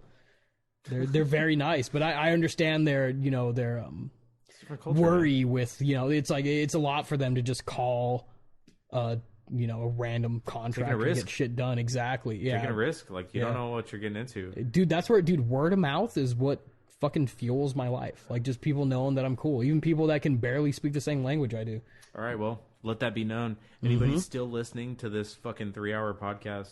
As you should. 2.5-hour podcast. Yeah. Kyler does a lot of good handiwork. Oh, yeah. If you live in the Valley, if you live in Phoenix, Glendale, even Mesa, Surprise, whatever, hit me up. Until he has resources Holler to fly out on a plane. And I will if you pay me. I've been offered to fly out to places to do work. You need to get into audio desks, audio workshops, and yeah, dude. I like doing custom build stuff. You should really look into literally like building studios, because every audio studio is custom, right? Dude, that's that's a project I'm starting tomorrow. I'm closing off there's like a loft area in this dude's house that I'm closing off with a wall and a door that's soundproof, so we can record in there. Soundproof? Yeah. Do insulation and the double leaf system, layering the wall. Yeah. The double leaf, like an air gap. Yep, and all that. Yep. Nice, dude. Yeah, because I built so for Ryan Johnson, I built him his desk for production. Then also I built him earlier this year. I built him an isolation cabinet for him to like put an amp in and be able to record in like a super airtight isolated thing. That's where I learned all that. That was a new thing that I learned this year. I love learning stuff, man. And that was it. Is like how to contain sound and how to isolate reverb and air, and the double leaf system using it's a specific glue that you need to use that is like acoustic glue. There's acoustic glue. Like this shit gets so sciencey and wild. Yeah, it's soft. Yeah. It just has to not. And it's green and it smells funny. I like it. Side. Yeah. So I'm starting another project tomorrow that's based on doing like audio stuff. A whole bunch of soft stuff. You know what was funny is while I was at Crass, I told you I went to Crass recently for the first time to go record some stuff with Condemned. Nice. And while I was in there and I was looking at like the ISO booth and the room, I was just kind of like, I could have done better than this. I was like, this is kind of janky. And it's Crass. I'm like, oh man. I was like, if they did this and that, the soundproofing would be a million times better. Well, they had a building that they bought. Yeah, dude, I got told it used to be a morgue and shit. The one in Tempe that I was at, I got told it used to be like a morgue and a fucking... I never heard that story. But... Yeah, it's a really small, weird campus, so I believe it. Yeah, I mean, I went to Tempe and Gilbert. I mean, when I went to Crass, I did both campuses. It's like you went back and forth, They have courses at both because they have different consoles at both. Yeah. So they have like big-ass professional consoles in like... They have like 3 of them at each studio, and 2 of them are different on each side. So you get like a SSL and then like a fucking a Neotech. Well, both of them have a Neotech, but I don't know. A couple of the systems are different, like depending on which campus you go to. Right. But I recorded Luis at Crass to do the intro as one of my projects for school. Very cool. So yeah, that was pretty cool. Yeah. But Crass is an interesting place, man. Mm-hmm. It's pretty fun to fuck around there, though. They have so much equipment. Yeah, most of it's good. They have a lot of good stuff. They have a lot of good stuff you can check out of like the fucking the where you like sign in and stuff in the morning and they have that gear room. Yeah, when you you're go right to about schedule that. a session, Yeah. you like they give you a list of the equipment. Like all the equipment's on a list, like on a spreadsheet somewhere online, and you go through and say like whatever you want to check out, and you got to like go through the book and like research which mics you want and like you know, and like what you want to use, and you can either do the work or just use whatever is standard. Yeah, you know, it's up to you. But yeah, they have like fucking mics that are like $3,000. You can just check out or use for free. I think when I was there, I was using the bare minimum mic. Yeah, they weren't too worried about it. Yeah, I used like when I had Luis in, I checked out a bunch of shit. I checked out like 3 different mics for his amp and like 2 different mics for the vocals. Damn, just to fuck around. And does it cost you more, like per thing that you have to take? Oh, then fuck it. Yeah, take as much as you can to troubleshoot. For the course, they're like any recording you do after hours is up to you. You can do as much as you want as long as the schedule's open. Right, and the schedule is mostly open. And unless it was around the times where people were doing projects. You know, they have courses go through every 3 weeks. They have a new course. So every 3 weeks, there's like an influx of people trying to do their project and get it finished. Right. You know, so if you got it in between those weeks, it was pretty open on the schedule. You could have up to 4 people in. Nice. When I was going through Crass, I was an Archinaut, and they had 5 people. So that's why I never brought them in. I see. I see. It sucked. Yeah. Oh well. What are you gonna do? I don't know. I brought in a couple people to do a podcast. I brought in.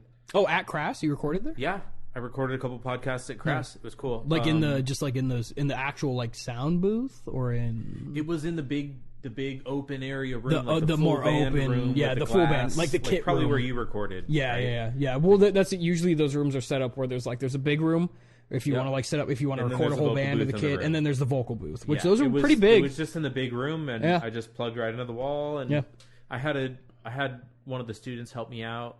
Nice. I think one of the episodes for Keith Obit. He's like a dude who he actually made a independent comedy film or like series. Oh, that's cool. Recently, it's been winning a lot of fucking awards. It's impressive, dude. What's it called? It's called The Sound Guy.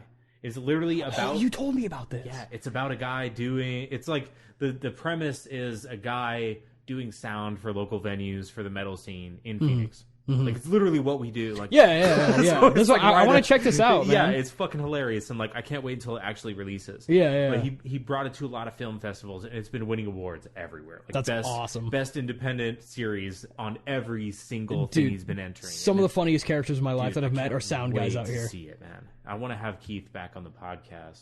He runs a podcast called The Bogcast. The Bogcast, I like that. He has a lot of different dudes on. He had a dude from Soulfly on there like a couple months ago. The guitarist from Soulfly. The Bog. But, yeah, I guess he lives out here. But yeah, this is a busy state. I recorded him in Crass, and then I just had one of the students do like he was in the booth making sure the levels were good and nothing stopped while we were recording. Right. He was actually on my podcast too. He was one of my guests. TD. Nathan Pitts. He's like episode 4 or something. I've listened to most of the Things Beyond Sound podcasts. Yeah. I think definitely most of them. Yeah. Not all of them are great. Yeah, I try to. Some of them are pretty rough. So, yeah, just quality like, wise. Yeah, like, dude. Some of the quality ones I haven't made it all the way through. And it's like, oh, like goddamn. But like Emilio and Tim, I listened to 3 times. I was just cracking up the whole time. Oh yeah, it's fucking awesome. Funny, huh? Dude, it's pretty funny. Like for me, for someone that like knows those guys so well and knows you so well, like I listen to it. Scene, man. I want to like really dive into the metal scene so people really get like the hang of like how we talk to each other and like what the jokes are and shit like that. Yeah. Like, dude, I'm gonna. Yeah, I think tonight I'll send you like a list of people that I think. I know I've already thrown a few names at you, but I want to send you like a list. Send for you me to a few save. people, but I mean like. Cold messaging people is kind of hard because like they don't take you as seriously. If you need a middleman, let me know. If you need me to like, man, poke them a little bit. Mean, you put a can fire tell in their me ass. who it is and like say like, hey, I sent a message out to this guy and let him know that you want him on his podcast or whatever, and like, like kind of fucking send a message to both of us, like let us know, like bridge the gap there, because like cold messaging people is tough. I've done it so many times, and I've had people bail on me like way too often. Yeah, it's like they just don't take it seriously, because like I just reach out and like, hey, I got a podcast, like come on, and like I want to fucking hear some stories from you, and they're just like, oh yeah, what day? And I tell them a day, and then like they just never message me back. Booking and scheduling gets tricky. Yeah. Dude, if I didn't know you like I did, and you hit me up, you're like, "Hey man, come on my podcast," and then I looked up the podcast, I'd be like, maybe. Nobody listens to this shit, dude. There's no audience here. That's why it's kind of fun somehow. Though. Yeah, I need some help. No, I'm glad that I'm here for it getting started, man. I'm glad that I'm here for it. Yeah, it's fun awesome, stuff, dude. I'm glad you're doing good. You on. But could be going a lot worse. I've had some bad ones. Yeah, I've had some ones that were like, like, man. Yeah. I don't know who's gonna get much out of this one, but... right? And then you have ones like this one where you're like, "Holy shit, this is good. This is the best one I've ever fucking done. Oh my god, I cannot wait to share this with the entire world." Kyler's the coolest motherfucker in the entire planet. You should let him come inside of you. Name so mention, his genes in if your body. It's for sale. If you want unvaccinated cum, email me. Yeah. At unvaxxedcum@gmail.com. Great. I'll hook you up. AAA. Yeah, I got jars in the freezer. I got pounds of it. Blonde hair, blue eyes. No. I'm like strawberry blonde. I'm like dirty blonde, like fucking mud eyes. I'm not that white, man. I'm not Kanye white, you know? Sorry. Little my poodle coming out. Oh, God. We're in trouble. Anyways, on that note, I think we ought to wrap this up. We're going to wrap it up. All right, man. For long enough. Yeah. No, it's a good one, though. I wanted to do a longer one. Next year, let's make some more shit happen. I'll come and do as many of these as you want, man. Oh, yeah, dude. It's fun stuff. As much as you have to talk about. Yeah, I can talk for a while. If you don't have anything to say, get the fuck out of here. Exactly. Yeah. All I do is talk. I talk too much. And yeah, I'm gonna try to fuel this podcast a little more next year, man. I want you to get some more people in here, some more bodies. I'll try to send you some good people that can talk. I need to get out there in the world more too. Yeah, I need to go hit some more shows. Make it happen. Make next year's the year. If I'm not out there, it's like gonna fall flat. Mm-hmm. You know? It's not gonna be real. They're just gonna be like, who the fuck is this guy trying to pretend he's in the metal scene? That's me. I gotta be there. It's me. You're more of a pretend. You're less of a pretender than I am. No, I've just pretended better than you. Oh, well. Dun, dun, dun, dun, dun, dun. I still can't tell. Yep. All right, let's wrap it up. Oh no, there's no outro yet. Oh yeah, let me do the outro. Maybe I'll have Tim do it. Yep. You can sing the outro. That sounds good. It'll be all sad. Things beyond sound. Yeah. The beyond is when it's actually. I got one more question for you, Spencer. What is beyond sound? Well, I originally came up with the name. No, it's not what it. No, like what? Like philosophically. Beyond sound. What is beyond sound? What makes the sound? Yeah, that's what I'm saying. No, what celestial being? That's the answer. What makes the sound? What makes sound? That is beyond the sound. What brings sound to your ear? You hear the sound, but what creates it? Is it the artist, the instrument, the amp, the microphone picking it up, the digital processors creating it? Mm-hmm. The speaker putting it to your ears, your ears interpreting it. Yeah. Like, what is it? So it's like. You gotta I'm trying to start from the beginning. Who's the person that created it? The furthest beyond you can get is like where the inspiration came from. Yeah. Who started the sound? Right? What was the first sound? The furthest beyond you can get is who started it. Yeah. So it's like that. That's pretty much it. Yeah. Where has sound come from there? Yeah. I mean, ultimately, it's just inspiration, your mental abilities, but I think that spans into like stories and experiences and. You want to get all of that like in your mind before you can really understand where it came from. So I'm like trying to get all these stories and experiences compiled. So if anyone like really like fucking loves Condemned Till Dawn, they can look up this podcast and see who the fuck Kyler is and like why the fuck he sings like an idiot. Yeah. Yes. Like oh, the yelling guy. You mean the yelling guy? Lovely. Yeah, sound like that dude? Well, here he is. Here's Tim and Emilio. Here's fucking. That is sound. Sound about sound. I'm going to smoke some weed about it. Is gonna be. I'll just smoke some weed and figure it out. I'll get back to you on that. Oh, you didn't get anything I said. You just totally fucking tuned out? Is that what's going on? I've been blacked out for 3 days. Where am I? Congratulations. I really did this. Like tomorrow, I'm gonna be like, fuck. I actually went and Do did yourself that. a favor in this politics, this world. No, share the. If you made it to the end of this, share it. Share it on your Instagram story. Share it on your Snapchat story. Send it to your grandma. Post it on Facebook. Support this guy. Support Spencer. Support Things Beyond Sound. Next year, it's going to do a lot of cool stuff. I guarantee it. And if I don't, I'm going to move to like Oregon and change my name. You're going to move to Oregon and change your name regardless. Yeah, but that's in like 3 years. It's going to be like, you're going to change it from Kyler to like Tyler. After Dakota cancels me. All right, man. Well, it was good talking with you. Yep. We'll have to do this again. Yep. Sooner than last time. Episode. Yep. Make it happen. Then I can get a till on that one. I'll be like, I'm the first third feature. The first guy who did it 3 times. We'll see. That's me. Maybe with video. First video, most peas. Did I actually nail most peas? I really have to pee right now, so does that count? As like I peed 4 times? 4 times I've peed. Including this pee that's in me that's gonna be out in like 4 times? You went twice in a row? No, but like after a little while I peed. I don't know, man. Yeah. I got a little girl bladder. What can I say? I don't know. Maybe we'll have to tally it up and really keep track. Yeah. We'll see. All right. Anyways.